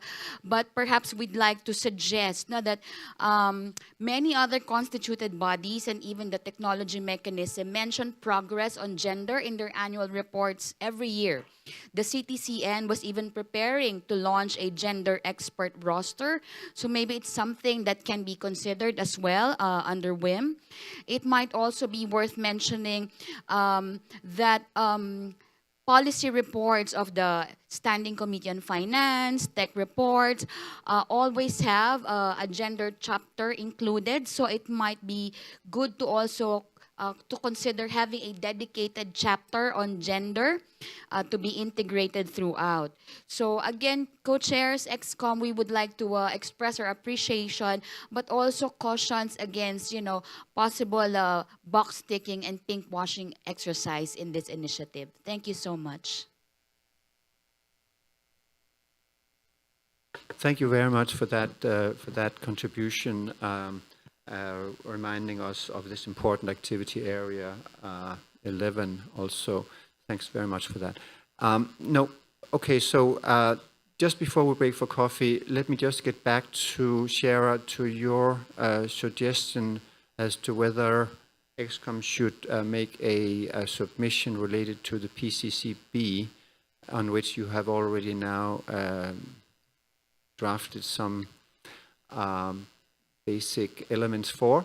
I'd just like to very briefly ask out in the open, and maybe with nodding or otherwise, is that something that members of the ExCom would support that we consider a submission on PCCB?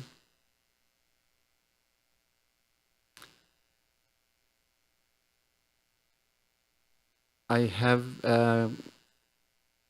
Kajsa and I have Angela. Kajsa, please.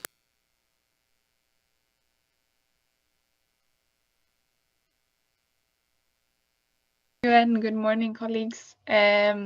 I think the suggestion on the submission to the PCCB is very interesting. So thank you for raising that to our attention, Sierra, and also thank you for already have started working on a draft. I think you're right that we do have a lot of activities that are very linked to national adaptation plans, but also to capacity building. So I think it's good if we can submit that. I think we can keep the submission quite factual and reference documents or outputs that we have in the ExCom, and that would make it quite simple to produce such a submission. So thanks for that good idea. I also really like the point on the Sendai framework and activity 12 and in our rolling work plan. And there I note that we have a point to appoint a liaison member for this activity. And I was wondering, I can't remember we did that at our last ExCom meeting. So I was wondering if that's also something that we could do at this meeting. Perhaps that could also be discussed in the breakout room that you suggested earlier, Frode. Yeah, thank you. Thank you, Kajsa. Angela? Thank you, Chair. Just to be brief, and thank you, Sierra, for your proposal. I think it's very useful to have the opportunity to submit our views. I think we have a lot of activities in our 5-year rolling plan related to capacity building. So I think it's a good opportunity to share the work that we are doing. And of course, we need to look at the text, but I think it could be really useful for us to share our work. And just to highlight in terms of the comments made by Sierra on the different activities, personally, I look forward to discussing to detail those activities. I think that is important, to consider what other kind of things we can explore or use opportunities to ensure the implementation of the work plan. And I think that tomorrow we will have additional time to discuss each of the activities. I think we have been working since the previous COP, so I think we can work on it, and I look forward to discuss the proposals made. Thank you. Thank you, Angela. And I think the last speaker before our coffee break, Stella, please.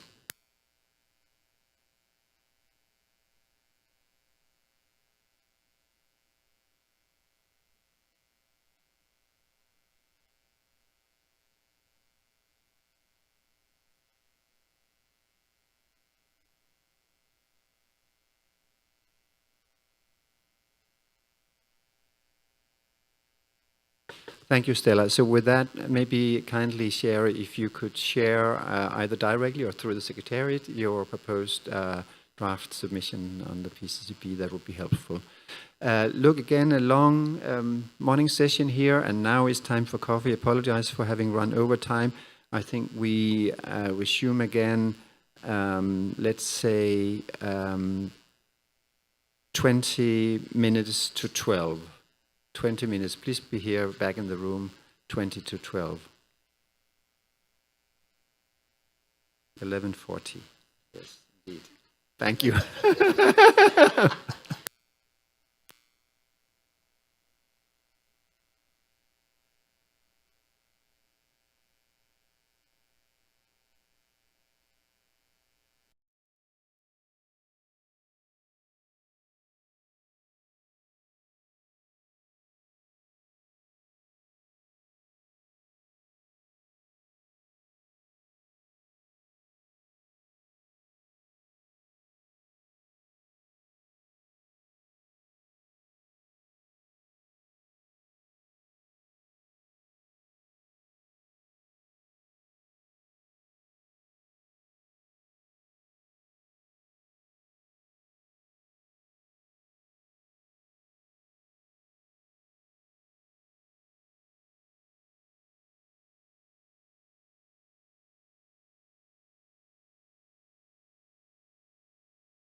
session, drawing also, of course, on other members and champions in that group. And as we progress on this, throughout now these agenda items 9 to 13, we will then similarly ask champions who are with us here physically at the meeting to facilitate these respective sessions as we move on with that.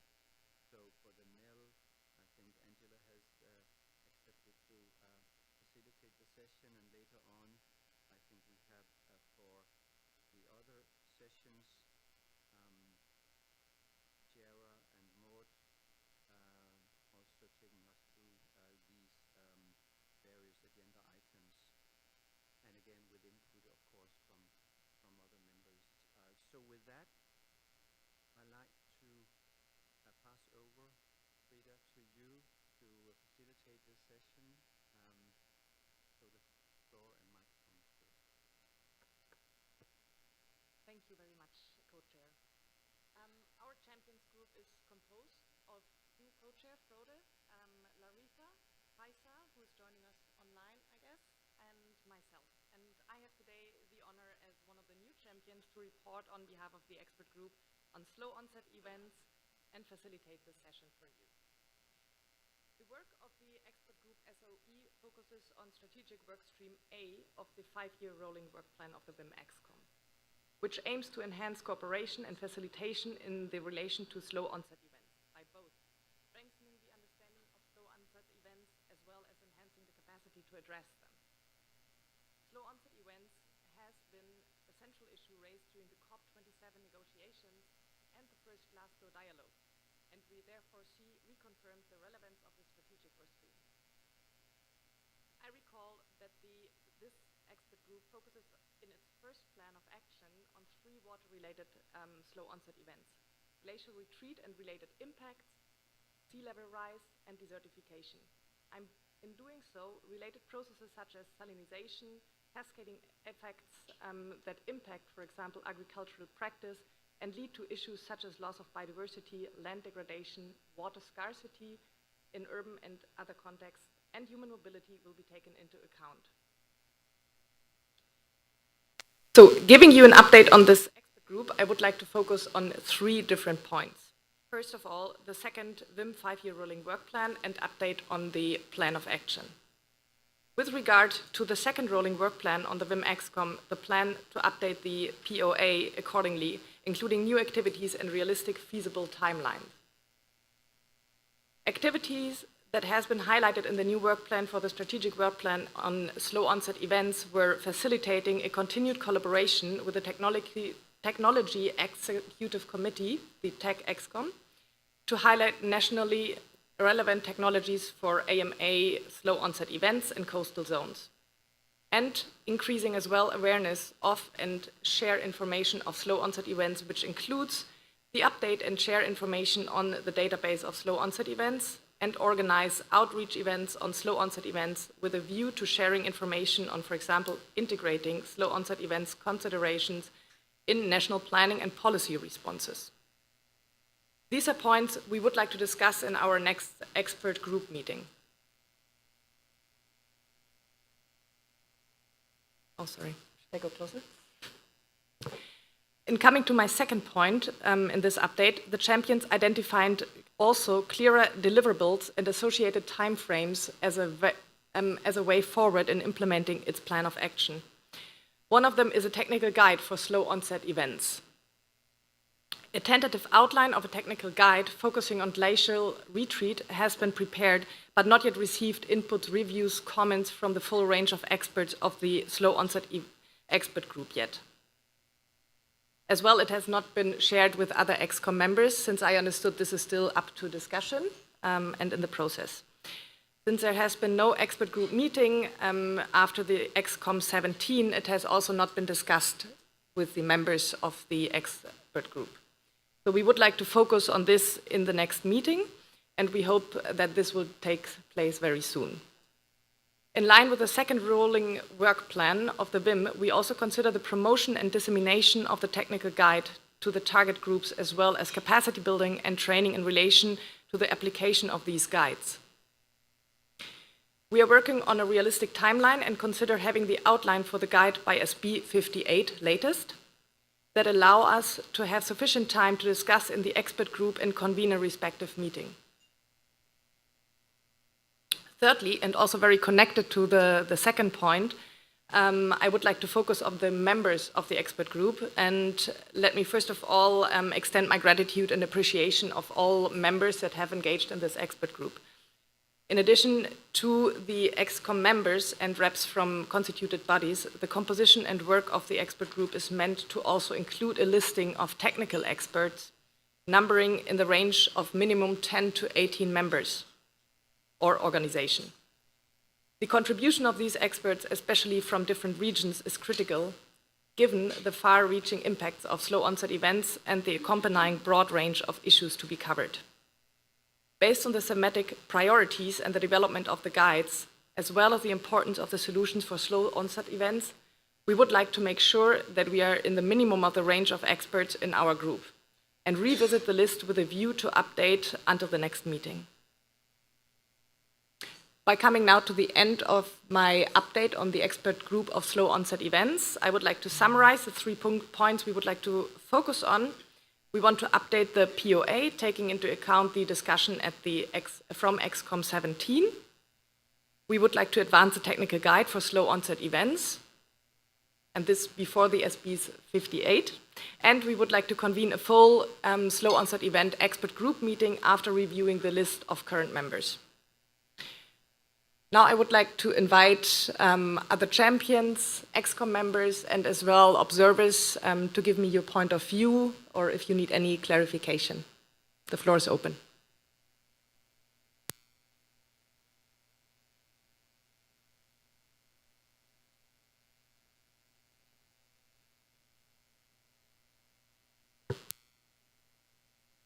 Camilla, please. Thank you so much, Frida, and thank you so much for taking over as a SOE champion.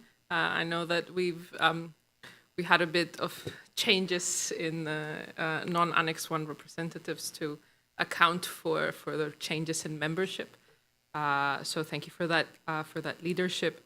Maybe as an outgoing SOE champion, just to add that we have been working on the development of the technical guides, and that we have a timeline to around June this year. There we have received the general outline for the guides, and of course we would be sharing this timeline more broadly to work together with the other groups, so that as we have been discussing on how we're going to continue working on the technical guides and what would be the process for approving them. So that we can have a more broader picture on all of the expert groups, and when will these inputs be coming out, by when will we be needing review and approval by ExCom. But at this moment we have an outline, and we very much look forward to continue working with all the other expert groups and to continue discussing, I think, tomorrow afternoon on what the process for approval of the technical guides will be, so that we make sure that all of the members of the ExCom can receive this information in time and can have enough time to comment and approve it. So just comment. Thank you very much, Camilla. And over to Larissa. Thank you. Just wanted to first say thanks for taking the lead on this, Frida, and in support of some of the comments you made, in particular, one of your references to the work plan and the collaboration with the TEC, just wanted to extend it to the wider ExCom or request for you to kind of let us know what some of the areas for collaboration would be in terms of the areas that are covered by other expert groups. So since we're not in all the expert groups, we really would appreciate that feedback on some of the areas that we could collaborate with. Thank you. Thank you, Larissa, for clarifying that, and also thank you, Camilla, for your intervention, that we're going to define more details on the new timeline for the technical guidance tomorrow afternoon. And we are open for more comments. Yes, please. Thank you very much for your presentation. I have a question for you. The link with IPCC experts and all the reports made by the IPCC. I have a point to highlight about experts. In our region in Africa, we have a lack of scientific articles. You know that. And colleagues from IPCC, we had many discussions with them. There is problem with scientific articles from our region.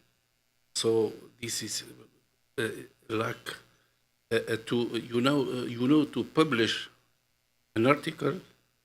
A scientific need $20,000 for one article. So just to highlight this issue. Thank you.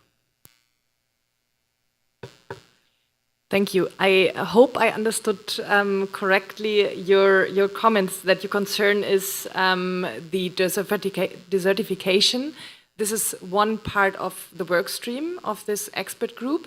And of course, there will be also part of the technical guide on desertification.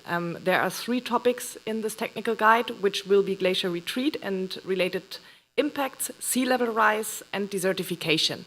And we will discuss in the next expert meeting how we're going to integrate these 3 parts into one technical guide or having separate guides.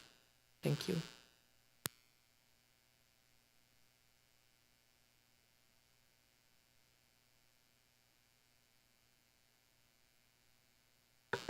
Yes, please, co-chair. Thank you very much, Frida.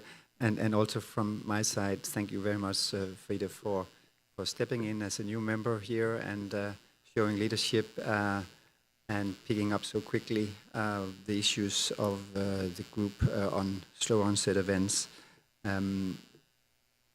I believe it's an important question whether these 3 subject items under the SOE group whether you can combine in one technical guide these 3 themes, which are in some sense relatively distinctly different from each other. Glacial retreat, desertification, sea level rise. But I think it's something that deserves within the group and also with input from others, consideration whether that is feasible. Of course, it can be combined and then still maybe with separate chapters, etc. So there are various modalities and formats which can be considered within the group. Also acknowledging that maybe desertification stands out in a way because it's a topic on which a lot of other work is going on, I would say, not least because we all know that there is a convention around desertification. In fact, what should I say, sister convention to the climate convention, one of the 3 Rio conventions, and obviously we'll need to consider how to create synergies and linkages with work under that convention. Thank you.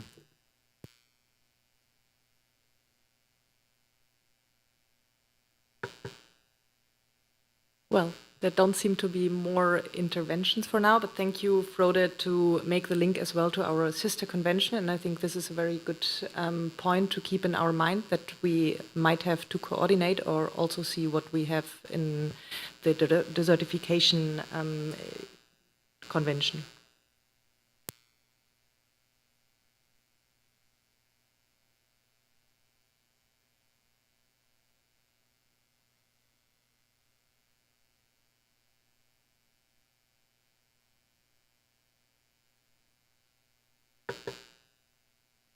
I would also like to encourage our observers, if you have any comments or questions, please don't hesitate. Animesh, please. UNDRR.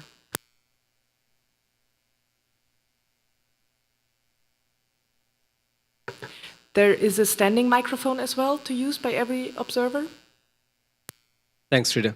So just building on this discussion and on the work plan, I think it's important to, as we have been talking, to see what's happening across other expert groups as well. So one of the clear linkage I see is one of the activities in the tech CRM, which I'm going to present on during the tech CRM discussion, is on the loss and damage tracking system that we are in the process of developing. And one of the issues we are facing is in terms of tracking slow onset events. So we have the methodologies for loss and damage for non-economic losses, but not as much on slow onset events because of the obvious challenge in terms of the starting point and end point of the event to be tracked. So we were hoping and planning to organize an event around that specific issue to focus only on slow onset events and methodological challenges and advances that can be made to track better in the larger purview of loss and damage tracking systems. And maybe we can collaborate with, put it under the aegis of the slow onset event expert group so that to benefit from the expertise there. But also the point made by Frode in terms of UNCCD being also based in Bonn could be a good venue for this meeting for them to collaborate as well. They have a scientific body which is meeting as we speak on this issue on desertification. So perhaps some collaboration there together with this proposed event that we are planning to have might make sense in terms of moving forward as well. Thank you, Animesh, for that point and quite technical point on tracking more the impact of or the tracking slow onset events and especially sea level rise. I think that is extremely important and also collaborating with UNCCD in Bonn, I think that is of great value. Thank you.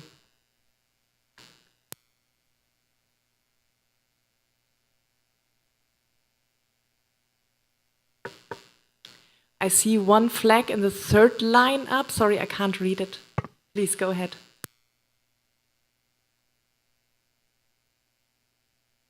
Thank you very much. Chokwe Otesia. International Indian Treaty Council is my flag. I have a question specifically in terms of how you are currently or plan to incorporate the on-the-ground expertise and lived experiences of Indigenous peoples, in particular regarding the slow diminishment of certain key species as a result of climate change. I'm thinking, my own backyard, the Sonora desert toad, the Pacific salmon, that are slowly becoming extinct. And the extinction of species usually is not an immediate event. It's a slow onset event, but it's Indigenous peoples many times that are on the ground and can see these impacts before scientists report them. And I know I'm a member of the new Climate Crisis Commission at International Union of Conservation of Nature, and they also have the famous, red line endangered species, but they also say they haven't done very much relating to impacts of climate change on specific species. They are looking at more other things. So I'm just wondering if you're incorporating the on-the-ground expertise of Indigenous peoples that are seeing these things right in their own backyard and in their own land many times before they're ever flagged to scientists, and what your response is on these kinds of critical issues for Indigenous peoples, because these are, vital for our ecosystems, our food systems, and it seems that nobody's noticing until it's a disaster situation rather than a slow onset. Thank you.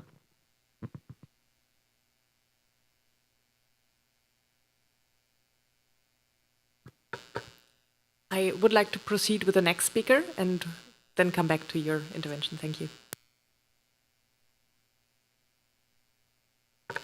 From the Women and Gender constituency, please. Sorry, I couldn't see it. Please go ahead. You can't read the names from here.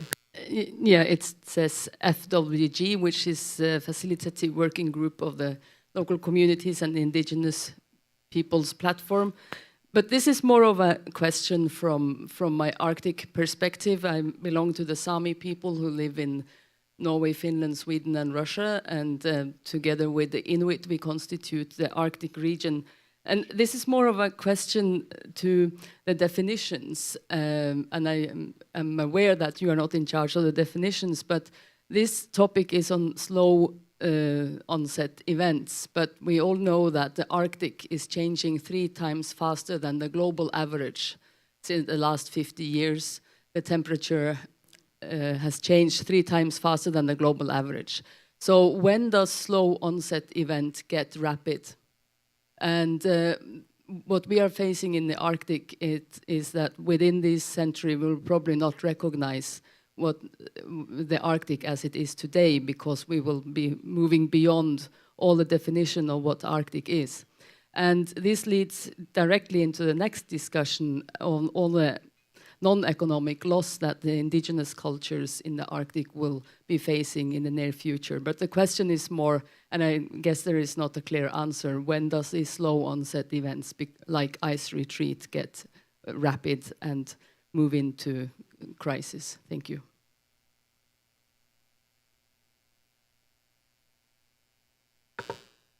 Larissa, please. Thank you. I just wanted to attempt a response for the first question on species loss. And it's a bit of a broad response, but I'll still say something anyways. One, even though we're focusing on just 3 of the slow onset events, we have outlined in the plan of action that we are also looking at cascading effects that also have impact. And so that would also include things like the loss of biodiversity. Something also coming out of the group discussion from the previous meeting of this expert group was that they were going to be encouraging more discussion on the state of science. And yesterday we, I think, agreed broadly that science is not just what we consider to be scientific, but also the important information that comes from indigenous groups and local groups. So it is something that is considered. I know it's a bit of a broad answer, but it's something that I think is included as part of the work. Thank you very much. Hajiv, please. Thank you, Frida. Yes, I would like to highlight the importance of CVD regime, because CVD regime, so far they developed so many tools and methodologies to assess the loss of biodiversity. So that would be really helpful to for these slow onset processes, particularly to develop the technical guides. Thank you.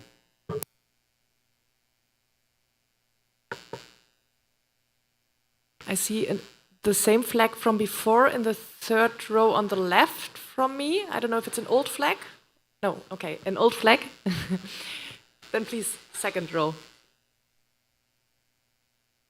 Yes, thank you very much. From the Women and Gender constituency, we would be very much interested in finding out how, if and when there had been already studies about how do we get to quantify the value, especially of non-economic loss and damages. Thank you.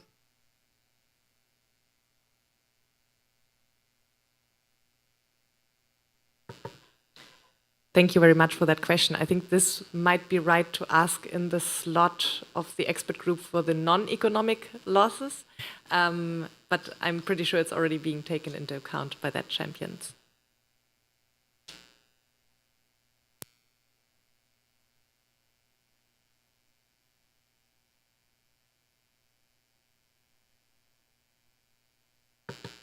Sierra, please.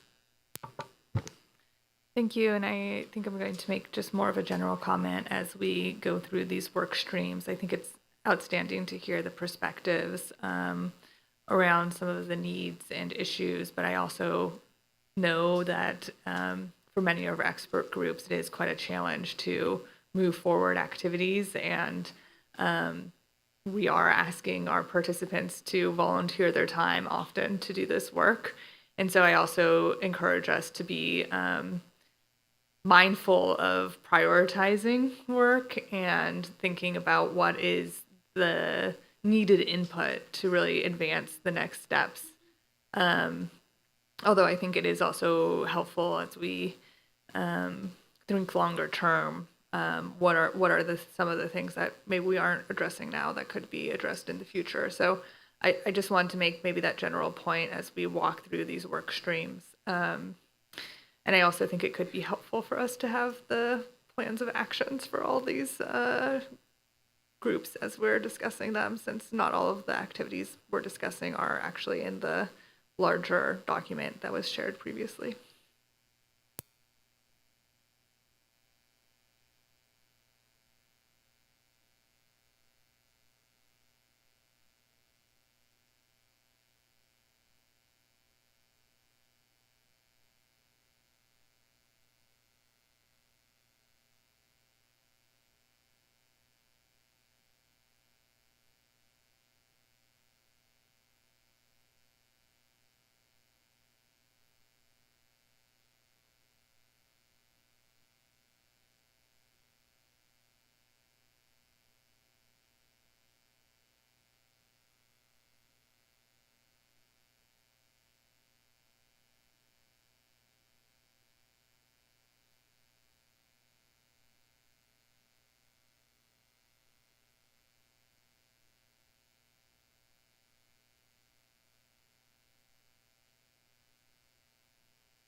Excuse us for having to coordinate a little bit the next steps. Well, I thank everyone for their valuable input, especially to the observers and also all the members, for their input and reflections. And yeah, we take, of course, back all of your concerns, inputs, and ideas, what we could include more into this expert group. And with this, I would like to conclude this session with the update on the expert group. Oh, sorry, I see there was an online hand up from Stella, sorry. We do not conclude yet. Thank you very much, Frida. And I would just like to really appreciate the discussion and all the points made so far. I think it also gives evidence to a lot of the synergies that exist between the work of the expert group on slow onset event with the other expert groups. I think non-economic losses was mentioned quite a few times, the tech CRM as well. I just wanted to reflect on the point that were made by the observers from the indigenous communities and several others on the interconnection with the issues on non-economic losses. And we will have that discussion in the next segment, but I think it's maybe already worth flagging that in the plan of action of the NELS, there is a list of topics for consideration of technical guides. And one of the proposals that was made made in the plan of action was actually to look at addressing losses associated with ecosystems, biodiversity, and health nexus. And since we will be having the discussion on possibly elaborating the next technical guide within the NELS, there might be some possibilities to consider collaboration between the expert groups on those specific topics. So just wanted to bring that also to your attention. That is part of the proposed plan of action, or plan of action as proposed topics for further technical guides. Thank you. Thank you, Stella, for this very good input and reminding us as well to make best use also of synergies between the different expert groups. With this, I would like to conclude the expert group update and would like to move on to 2 further workstream activities in our work plan, which is activity 21 and 22, and would also invite everyone to have their point of views here and have a discussion on these 2 activities. Thank you.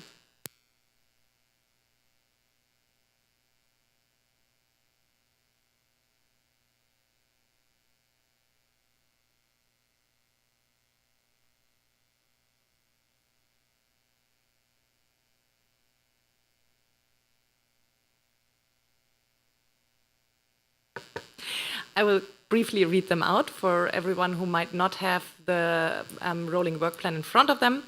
Activity 21 is facilitation, continued collaboration with the Technology Executive Committee to highlight nationally relevant technologies for averting, minimizing, and addressing slow onset events in coastal zones. And the current status is that we have 2 initiative discussions on envisioned output products to ensure timely delivery of this collaborative activity within the indicative timeframe. Then we have activity 22, which is increase the awareness of and share information on slow onset events. The current status is that we started discussions in the WIM ExCom 18 on the different fora, which could be utilized target audiences and relevant stakeholders for outreach events and technical meetings and sessions, as well as potentially useful preparatory material for these events and meetings to facilitate the planning processes linked with activity 8 and item 11. And I would like to remind or recall the intervention made by UNDRR there of the event that is planned on desertification. Was it on no, sorry. Slow onset events in general, sorry. That would be already in line with this activity 22.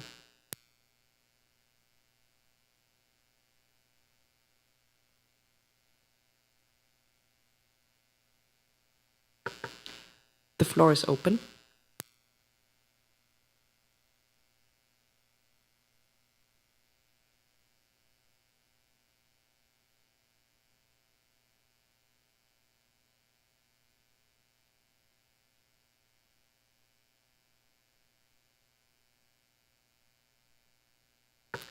Frode, please. Thank you very much, Frida. I think it's an important opportunity also to touch on this, so thanks for raising it. Now is the time to consider the potential collaboration with the Technology Executive Committee, and also I think here potentially inviting the Technology Executive Committee to strengthen the collaboration. If that's something that we would wish to do, I believe maybe a formal invitation would be required here.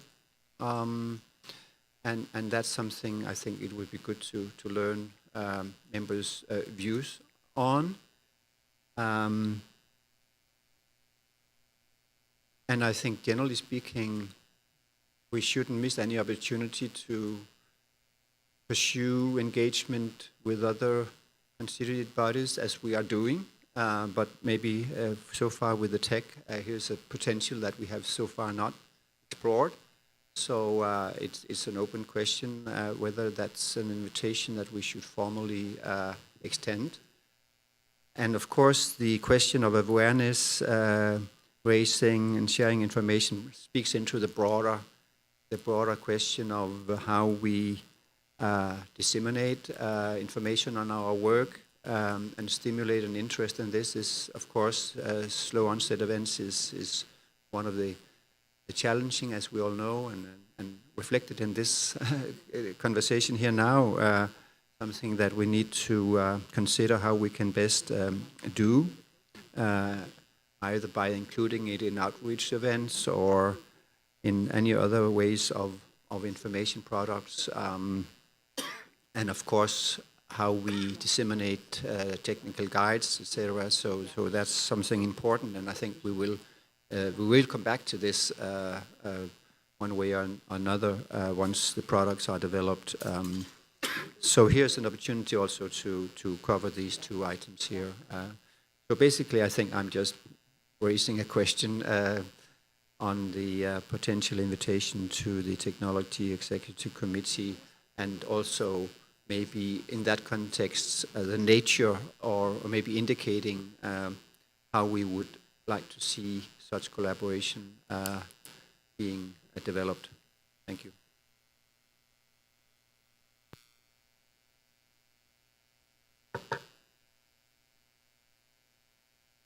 Since there's no other hand up right now, I will respond directly to you, Frode. Thank you very much for this little update.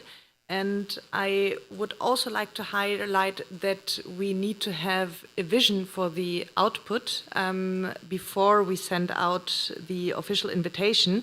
And since this collaboration is extremely important, I think we should also give guidance to the tech ExCom before we reach out to them.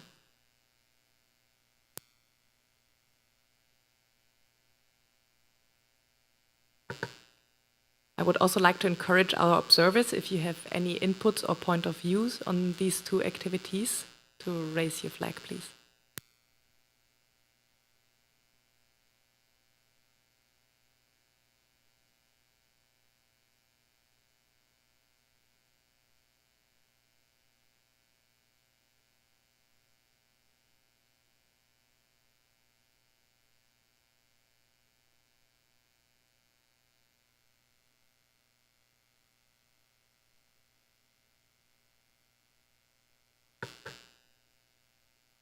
Wonderful. Then I suggest that especially the ExCom members start thinking on what could be the vision for the output before we send out an invitation for the Technology Executive Committee.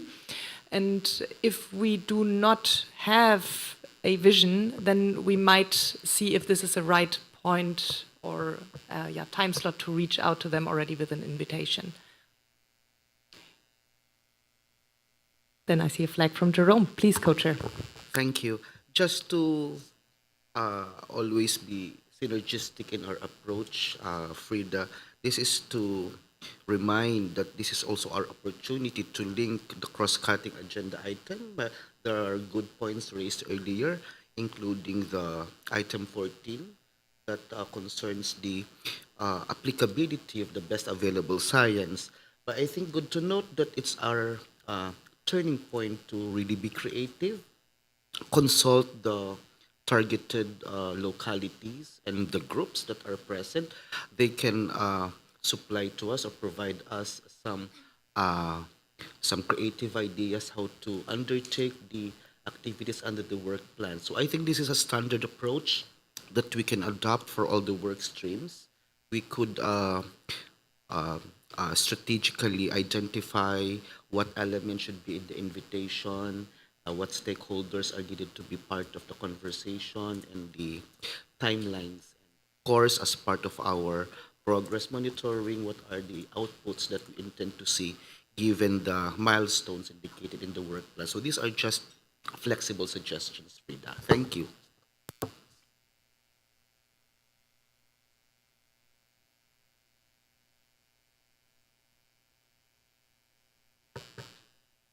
Okay, thank you for your suggestion, Jerome. It's duly noted. Thank you. With that, I also would like to close those 2 points in the work stream and thank everyone for their input. And yes, we take everything into consideration. Thank you very much. Over to you, co-chair. Thank you very much, Frida, for facilitating this and taking us through this. I think we covered the ground. And obviously, as you mentioned, there are some follow-up points here on this that we all need to reflect on and consider. And I think we just need to be mindful also of what we have committed to in our work plan, and I see here also the timeline here. Now, for example, the question of an invitation to the Technology Executive Committee says 2023-24, so I mean, it's not like we are behind on this one, I would say, and obviously the one on awareness raising being an ongoing concern that we would all the time have to bear in mind as we develop knowledge products from these work streams. So with that, I think that's well covered here at this point at least. And I think therefore, since we are, and thank you again, Frida, for taking us through this, I think since we are now ahead of time and considering now maybe Angela, that we move on actually and make good use of our time so that we move now from agenda item 9 to agenda item 10, which is the work stream on non-economic losses. And you're already moving up here, which is fine. Angela?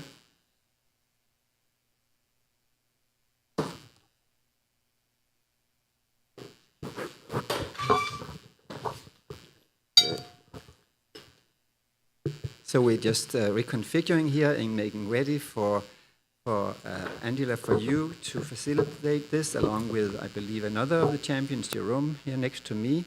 So with that, we're starting on item 10, and over to you, Angela.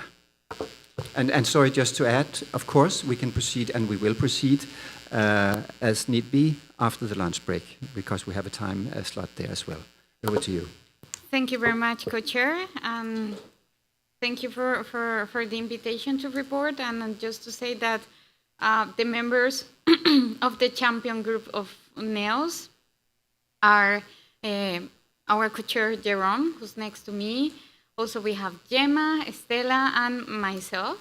And on behalf of our group, I'm going to present some background in terms of the work that we have been carrying out and how the expert group was formed.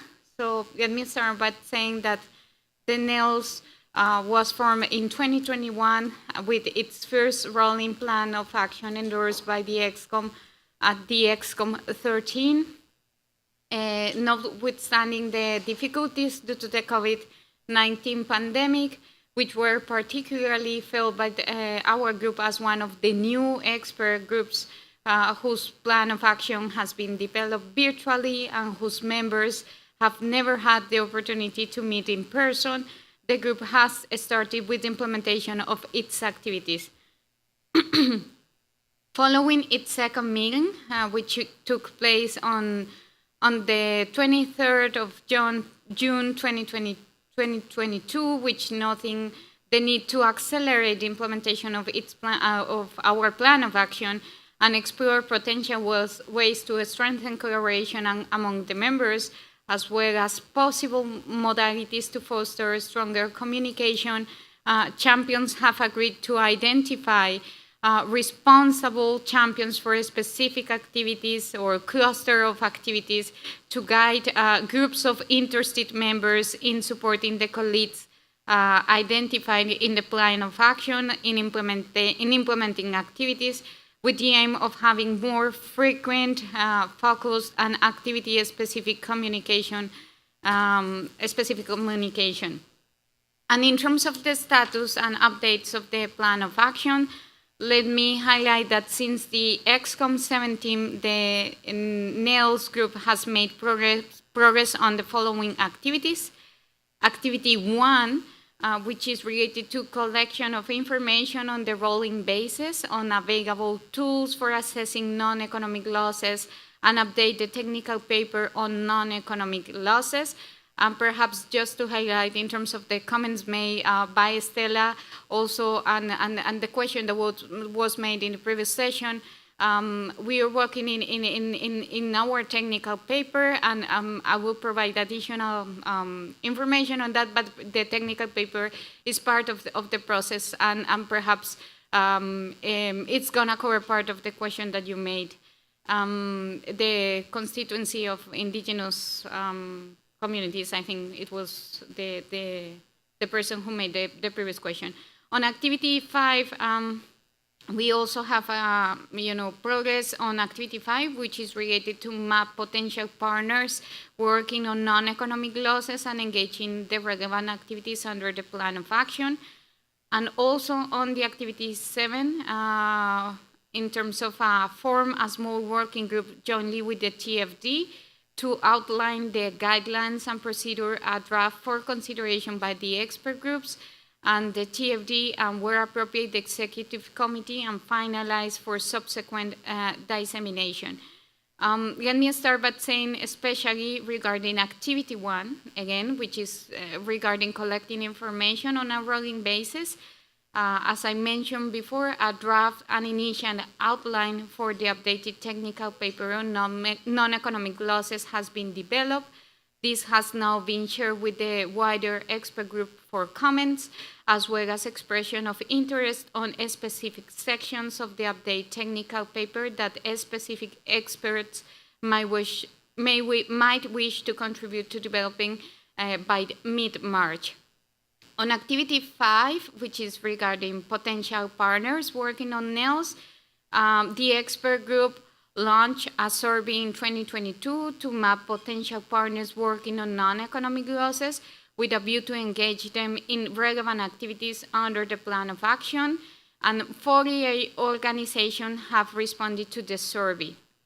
On activity 7, which is the work that we have been doing with TFD, we had a joint call between the NELS and TFD champions, and it was held on Friday, 24 February, initiating the collaboration on the joint guide on averting, minimizing, and addressing non-economic losses in the context of human mobility.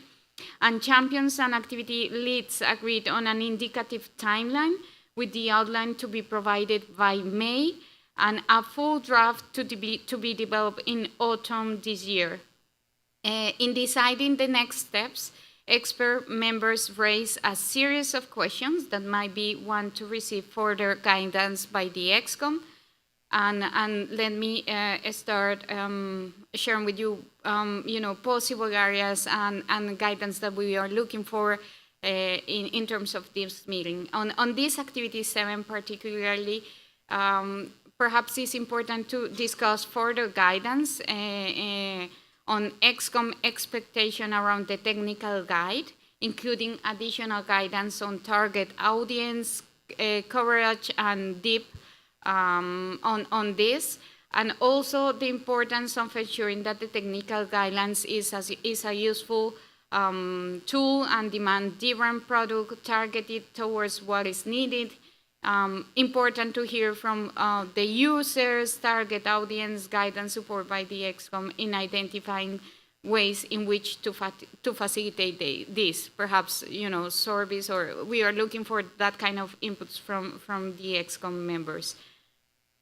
And in terms of in relation of activity 9, which responds to the mandate related to the technical guides, and which identify a range of potential initiative topics for the technical guides, the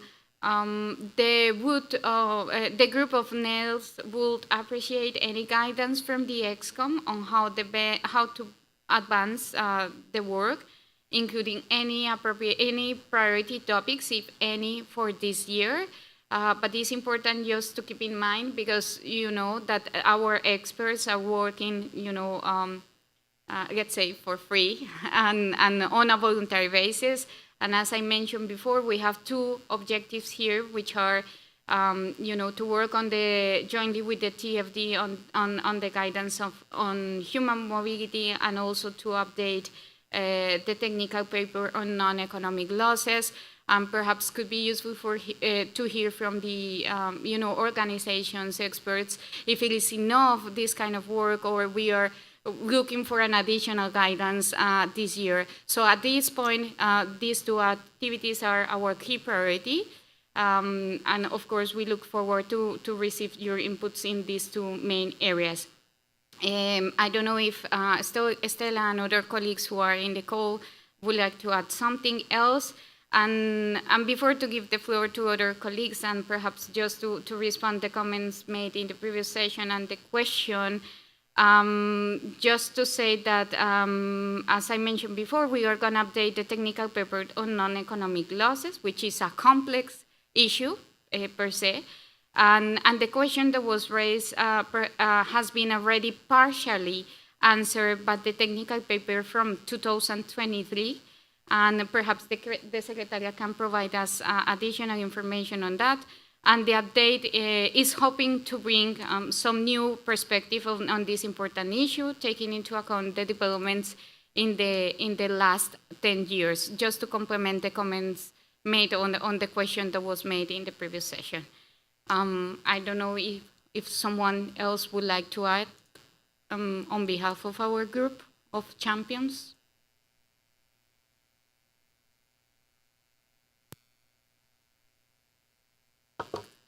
Estela, you have the floor. Thank you very much, Angela. Thank you for giving me the floor. I do not have a lot to add. I think it was an excellent summary of your activities, and also a very good answer to some of the points made, and some suggestions for the way forward. So thank you so much for that. I wanted to speak to the activity 5, which was the mapping of the relevant stakeholders working in the areas of averting, minimizing, and addressing non-economic losses, and point out that it is also linked with the activity 26 of the work program of the second rolling work plan of the ExCom. We have now this kind of initial database of stakeholders, and we can use that to invite relevant partners to present their activities, but also to think about strengthened collaboration and outreach. But I also wanted to highlight that looking at the results of the mapping, we had 48 responses, and I think the area that, or the region that was the least represented was the Latin American and Caribbean, which I am sure it is not due to the lack of actors in those areas, but perhaps maybe the outreach to the networks in the region was a little bit weaker. So I think this meeting is a good opportunity to flag to all the actors, stakeholders, observers that are present in the meeting to kind of show themselves to the champions of the NELS expert group, and also make the connection so that we can elaborate on the mapping and extend it. And perhaps there is a way to gather more contacts so that we can share the information to more actors and really build on the mapping. In terms of the kind of the priority topics or the further technical guides, I think, Angela, you have raised quite a valid concern about the workload for this year in the priority areas. I would encourage everyone to look at the proposed topics that were included in the plan of action, and being mindful of the capacity limitations and the priorities for the work this year. Perhaps consider, if there are next topics for the work in the coming year, perhaps building on synergies with the other groups, as I mentioned earlier. Thank you.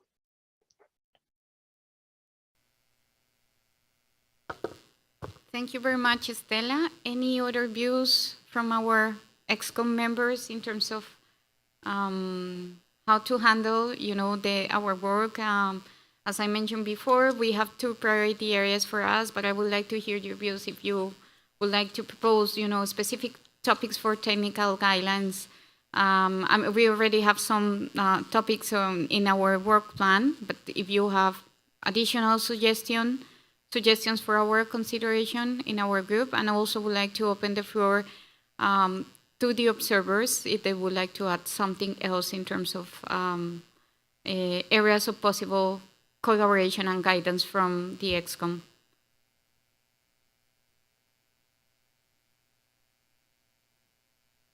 Jerome, followed by Sierra. Thank you.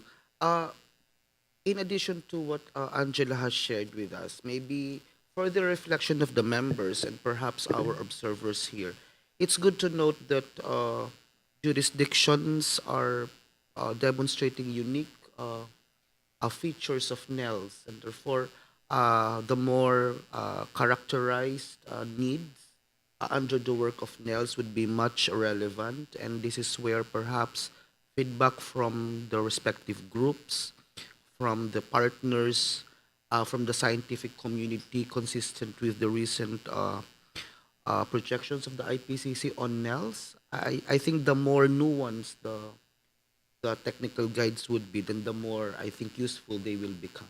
This is just one of the insights that we can consider. Thank you. Thank you very much, Co-Chair. And Sierra?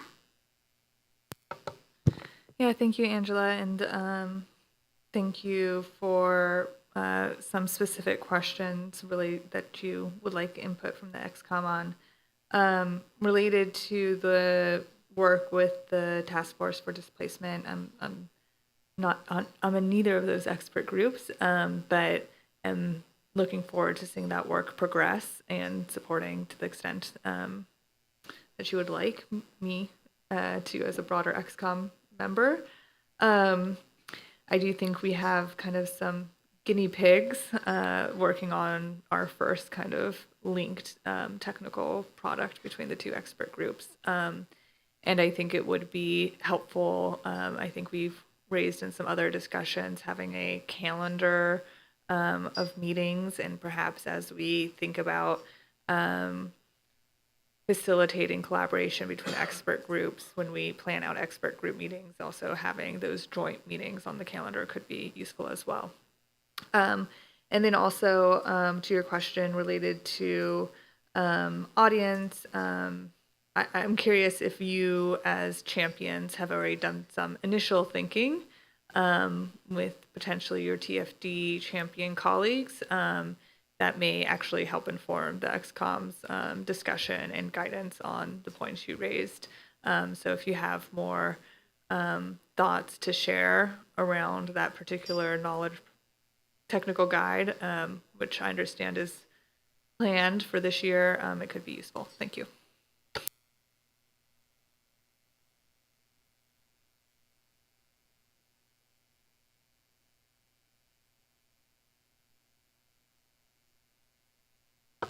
Thank you so much, Sierra. I'm gonna take another question and then I will answer the comments or react to the comments made. I have FWG. No, it's not FWG. Or apologies. Gender and women. Thank you. Hi. This is Nikki Batangay of Tuptuba Foundation, also a member of the International Indigenous Peoples Forum on Climate Change. First and for all, we would like to express our gratitude in integrating indigenous peoples not only in the non-economic losses plans, but in all the plans of the WIM. And we really appreciate that. So one we think that we can contribute in the analysis or in the overwork of WIM is really the data generation that will inform not only the work of NEL but also the work of the WIM, overall the work of the WIM.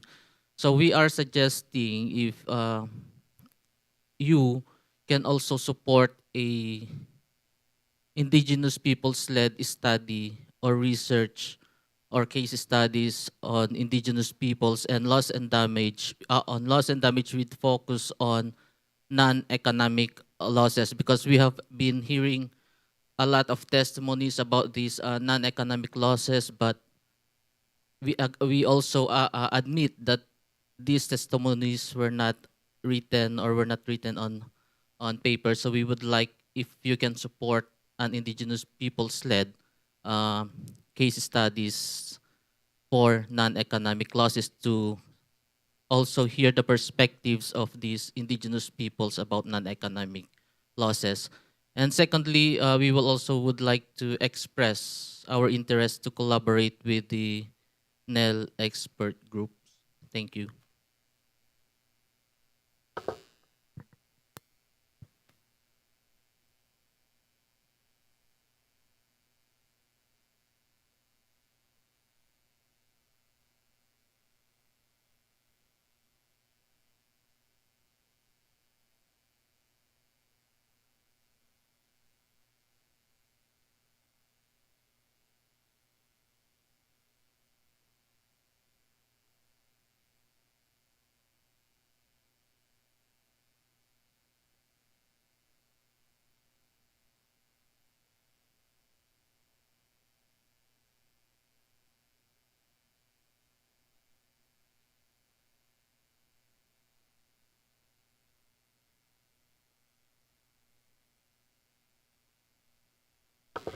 Now we have Rosa Stiftuk. I don't know how to pronounce. Apologies.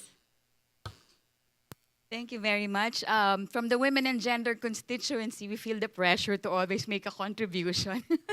No, but anyhow, we do appreciate that a lot of technical work is going into, the definitions, the normative aspect around non-economic losses.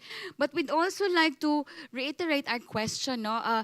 This may be a technical paper, but it's very political in its nature, no? Because we try to put a price tag on something that is core to our value systems. As women, indigenous, young people, etc. So I was just wondering if the work led by the ExCom is also trying to involve the general public, the communities, in terms of raising general awareness and the level of discourse around NELs, because we feel that, organic wisdom, organic knowledge can always trigger positive effects in terms of research and policy action. So maybe that's a question that we would like for to be answered. Thank you so much.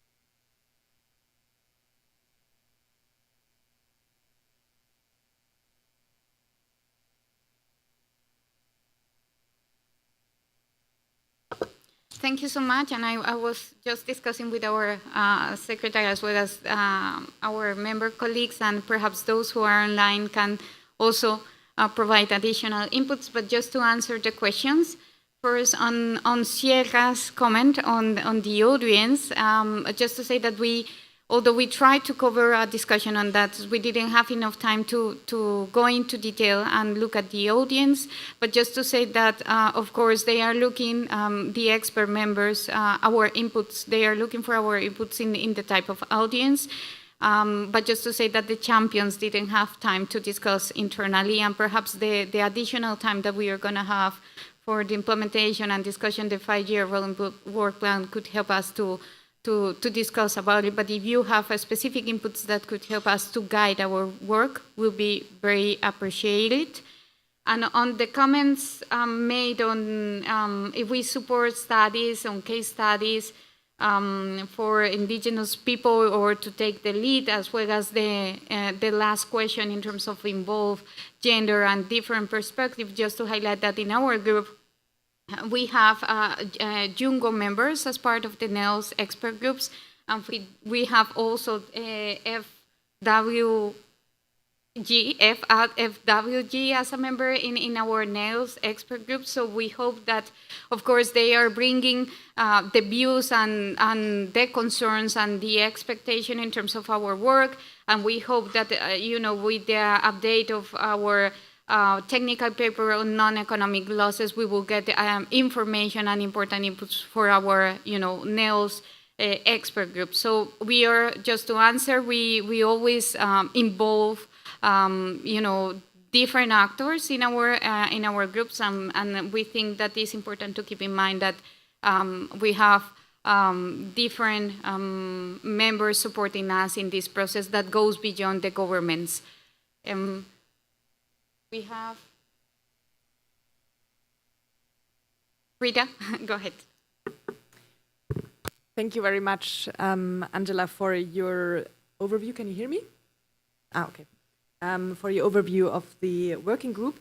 Since I'm just learning of all the work you're doing, I have maybe a question of clarification for activity 9, if all the points under it will be specific guides that you are working on, or are these different topics that are going into one guide that you will produce per year?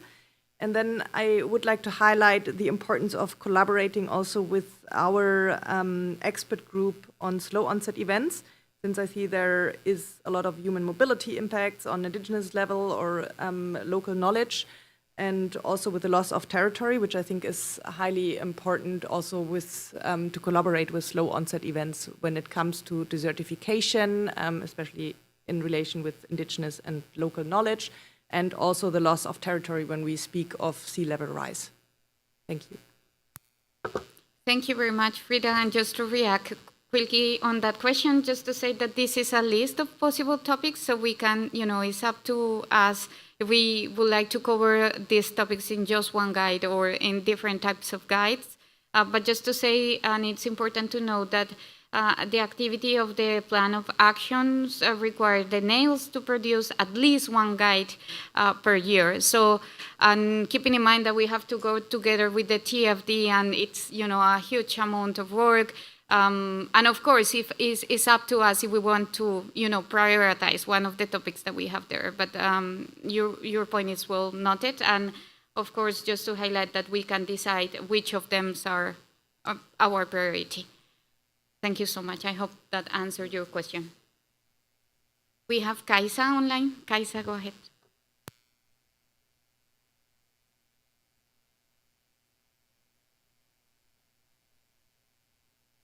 For the update, I think it sounds like you're doing a lot of good work, and as you say, Angela, you have a very ambitious plan of action, so I think it's reasonable also that you're thinking around priorities for this year.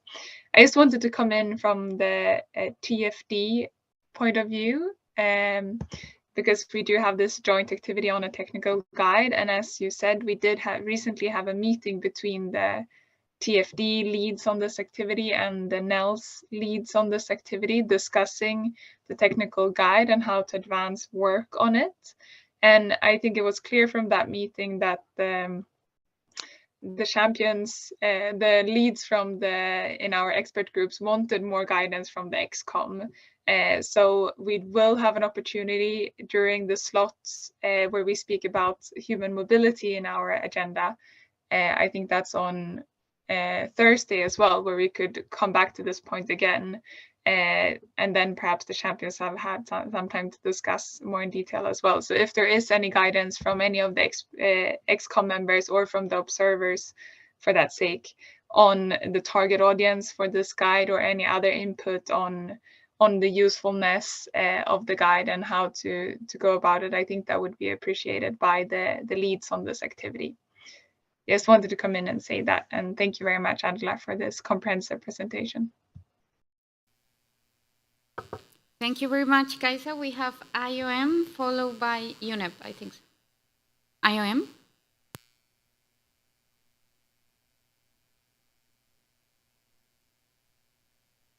No, thank you very much. I was just going to come in, but some of the points I was making have just been covered now. I mean, just to reiterate again that from the TFD side, IOM is sort of leading the work on this technical guide on human mobility. And we did indeed have a preliminary exchange with colleagues from the NELS expert group, in particular the Hugo Observatory colleagues, just to sort of assess the status of work within the NELS expert group and to see how we could work together collaboratively on this particular item. And we will continue to work together to sort of discuss the scope and the structure of the technical guide. And just to flag as well that IOM is hoping to start quite soon a research project to review linkages between NELS and displacement, which will help inform the preparation of this technical guide as well. Also take sort of note of the comments from the colleagues on the slow onset group about potential collaboration, and perhaps we can sort of talk more about that over the coming days as well. But just to sort of flag that for the moment. Thank you. Thank you very much for your comments and your support on this work. We have UNEP. I think Alvin, you have the floor. Thank you. I just wanted to make a couple of points, and since this is the first time I'm taking floor, I would like to congratulate the re-election of chairs. A couple of points on the activities around addressing loss associated with ecosystems, biodiversity, and also addressing losses associated with territory and ecosystem services, and some work has been done around this area. So since COP27, a new global biodiversity framework has been approved. It would be prudent to actually draw linkages with targets and discussions on biodiversity and ecosystem-based approaches under the global biodiversity framework. Then there was an earlier question around quantifying values of non-economic loss and damage. Work under this has actually progressed through the Intergovernmental Science Policy Platform on Biodiversity and Ecosystem Services. They have produced a methodological assessment regarding the diverse conceptual values of nature, and would be useful to draw linkages on this. In terms of loss of ecosystems relating to the two activities under the NELS work plan, UNEP is happy to collaborate over here. We have undertaken some work in terms of loss around ecosystem services, and we are more than happy to share our recommendations, but also cases from countries. But in doing so, I would also like to stress that the role of ecosystems is also quite important in terms of building resilience and also addressing losses and damages. And so maybe in these two particular activities, the expert group could take into account some of the tested ecosystem-based solutions and approaches that have been used at the local and country level. One of the key gaps that we're finding from our work is basically the understanding of the continuum between adaptation and loss and damage of critical ecosystems and ecosystem services. Nature, as we know, it plays a very strong role in terms of building resilience. And so in this area, one of the things that we could possibly do is the role of natural assets and the costings that are around different types of natural assets that can be a basis for building a climate resilience. This will be a key part of work that we'll be undertaking with under the biodiversity framework, but also related to the IPPS. And more specifically looking at tested approaches that could be used to address some of the non-economic dimensions of losses. More than happy to share this over an email with the Secretariat. Thank you. Thank you very much for your inputs and this useful information in terms of the work that you are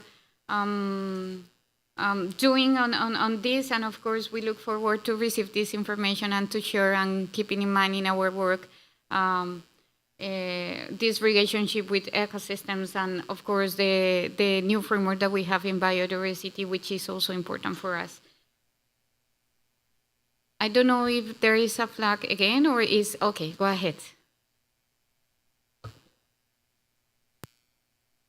Yes, thank you. We're just helping each other, making the flags visible.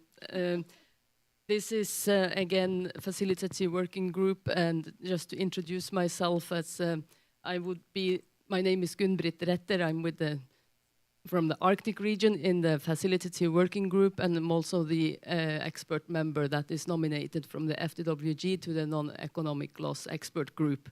So that you get this face on your monitors as well. So I just to say that thank you for the introduction to this theme, and we look forward to contribute to the technical paper. It's been distributed, and we have noted the date for input. I will also take this opportunity to welcome the idea from my colleagues here at this table to lead indigenous peoples study. As I think we have to remember that the FWG is constituted by both indigenous experts and partner experts or representatives. So we also need to seek ways to include also other indigenous voices in the work. And I think as a study could be one way to get started towards exploring and expanding on the ways of how indigenous peoples can contribute to the work on the non-economic loss, because I think this is a field where we actually, not actually, seriously are impacted. And I noted the reference to the work that IPPES have done on the values, and I think that is one good step on the way, but I think we need to do serious work in trying to understand the values that the indigenous peoples hold that are at the danger of getting lost due to severe climate changes and other environmental changes. Thank you.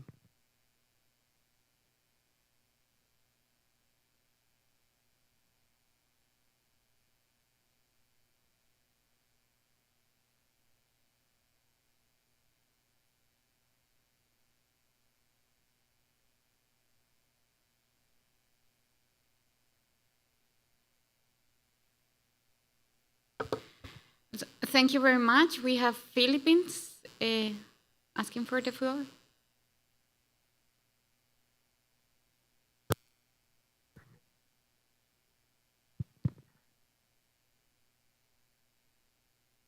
Excellencies, co-chairs, members of the WIM ExCom, fellow government officials, party and non-party observers, colleagues. As articulated by the Philippines to this meeting yesterday, we would like to further reiterate the Philippines' concern on the treatment of sudden onset events in the prioritization of actionable items by the WIM. While slow onset events have been accorded its own focus and overt prioritization, sudden onset climate hazards work has been, to our minds, lumped in a rather nebulous situation under economic losses. We understand that the attempt to value the intangible like losses from sudden onset events can be justified to be already addressed under the Convention's work in economic losses. The results to date, as reflected in the WIM technical paper on non-economic losses in the context of the work program on loss and damage. However, the conclusions are lacking clarity as to be decisively actionable. This is expected as the elements dissected in the said paper are a mix of economically ones like biodiversity and ecosystems services, and non-quantifiable ones in economic terms like loss of lives. And the conclusion is not surprising. Confusion on how to put the metrics on the varying elements together, and therefore not agreeable. Without this consolidated metric, effective direct actions to systematically lower the losses and damages from a hazard trigger will be difficult, even impossible. But let us focus on the actionable aspects of the losses and damages from climate change in a systematic and logical fashion. The response actions of country parties and their specific affected populations should be fit for purpose, such as the impending or materialized danger from the climate hazard situation being confronted must be addressed in a timely and effective fashion. Therefore, by clearly delineating classes of actions for the two sources of impact triggers, namely slow onset and sudden onset events, which are differentiated by the timing of their full manifestation, response actions can be more effective. Prioritization of responses and their focus can then be more targeted, with actions being more cost-efficient and effective. This is why the Philippines is strongly recommending the reorganization or reclassification of the WIM work program, starting with the overt recognition that there are two sources of danger. One which evolves slowly, therefore allowing more time for effective management, the slow onset events, and the other manifesting fast with uncertainties and requiring fast impact mitigation actions or the sudden onset events. The quantification of impacts can also be discerned according to their nature and therefore more cost effectively addressed. Thank you. Thank you very much, Philippines, for your inputs, and just keeping in mind that we are running out of time and perhaps most of you would like to take lunch, just to say thank you very much for your inputs. It was a really rich discussion and we have been taking note in terms of your comments made. Perhaps just allow me, Co-Chair, to finalize my intervention in terms of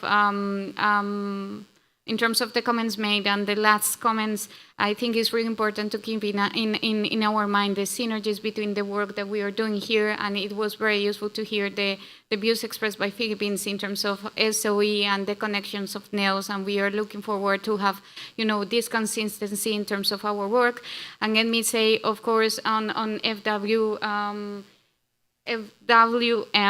GFWG, sorry, apologies, that of course we are looking forward to work with all of you in terms of providing inputs for the outline.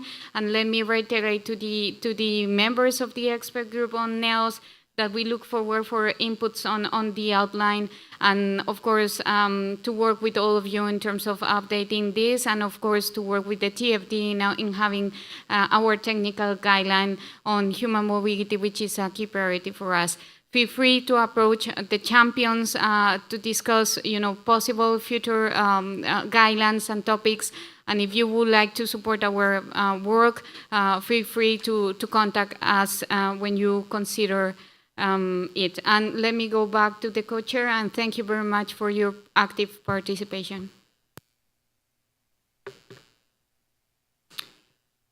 Thank you very much, Angela, and colleagues, champions in the NELS group, for having facilitated this and taking us through this so effectively here now that we have covered, I think, agenda item 10 well ahead of our indicative schedule, since it was actually set for after the lunch today.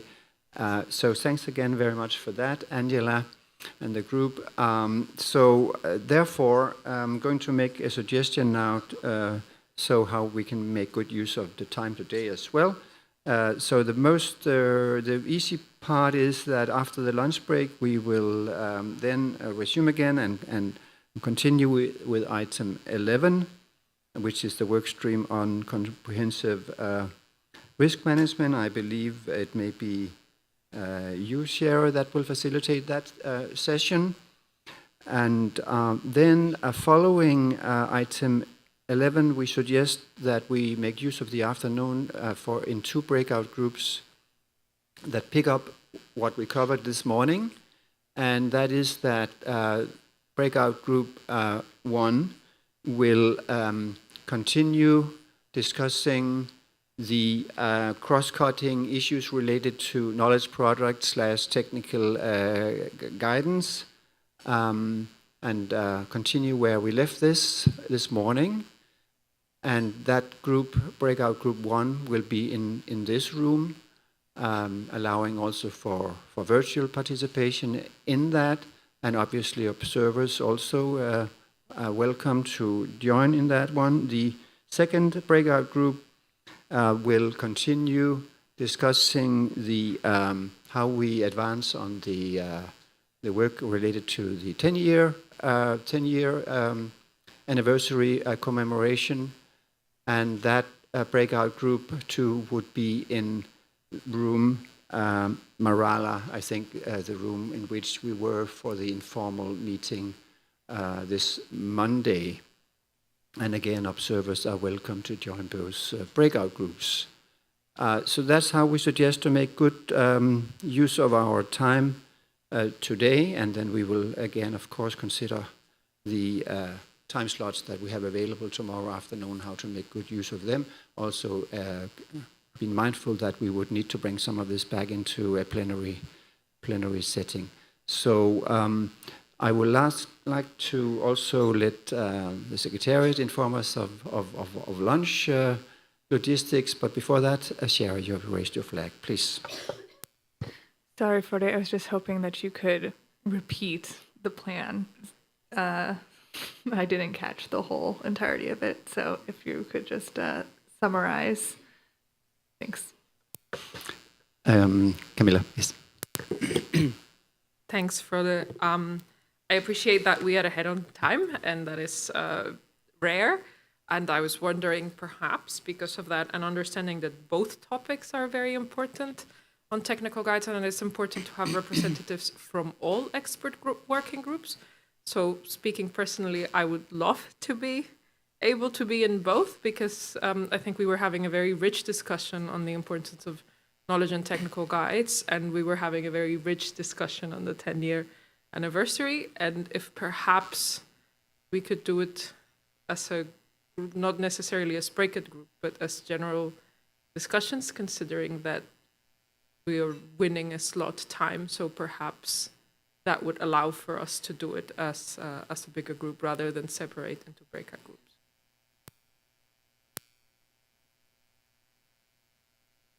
Thank you for that, Camilla. And you're right. And I think while I suggested 2 breakout groups, I was actually at the back of my mind aware of the comment that you are making here.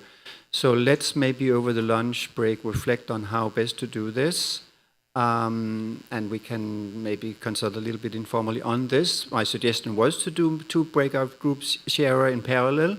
The one relating to the guides and the technical guides and how we map a calendar timeline on this, etc. And the other one being related to the 5-year anniversary commemoration. But given, Camilla, your suggestion and your reflections on that way of working, and thereby excluding some from the other, maybe over the lunch, let's just reflect on that. We have time to come back. But what is at least firm is that we are advancing now item 11. We will resume with that after the lunch. If that's okay with you, then we will come back to you how we organize the late afternoon session. With that, over to you, Miva. Thank you, Frode. And for those participants in the room, please note that the lunch arrangement is ready in room Marala, which is you go outside, turn left, the first room on your left.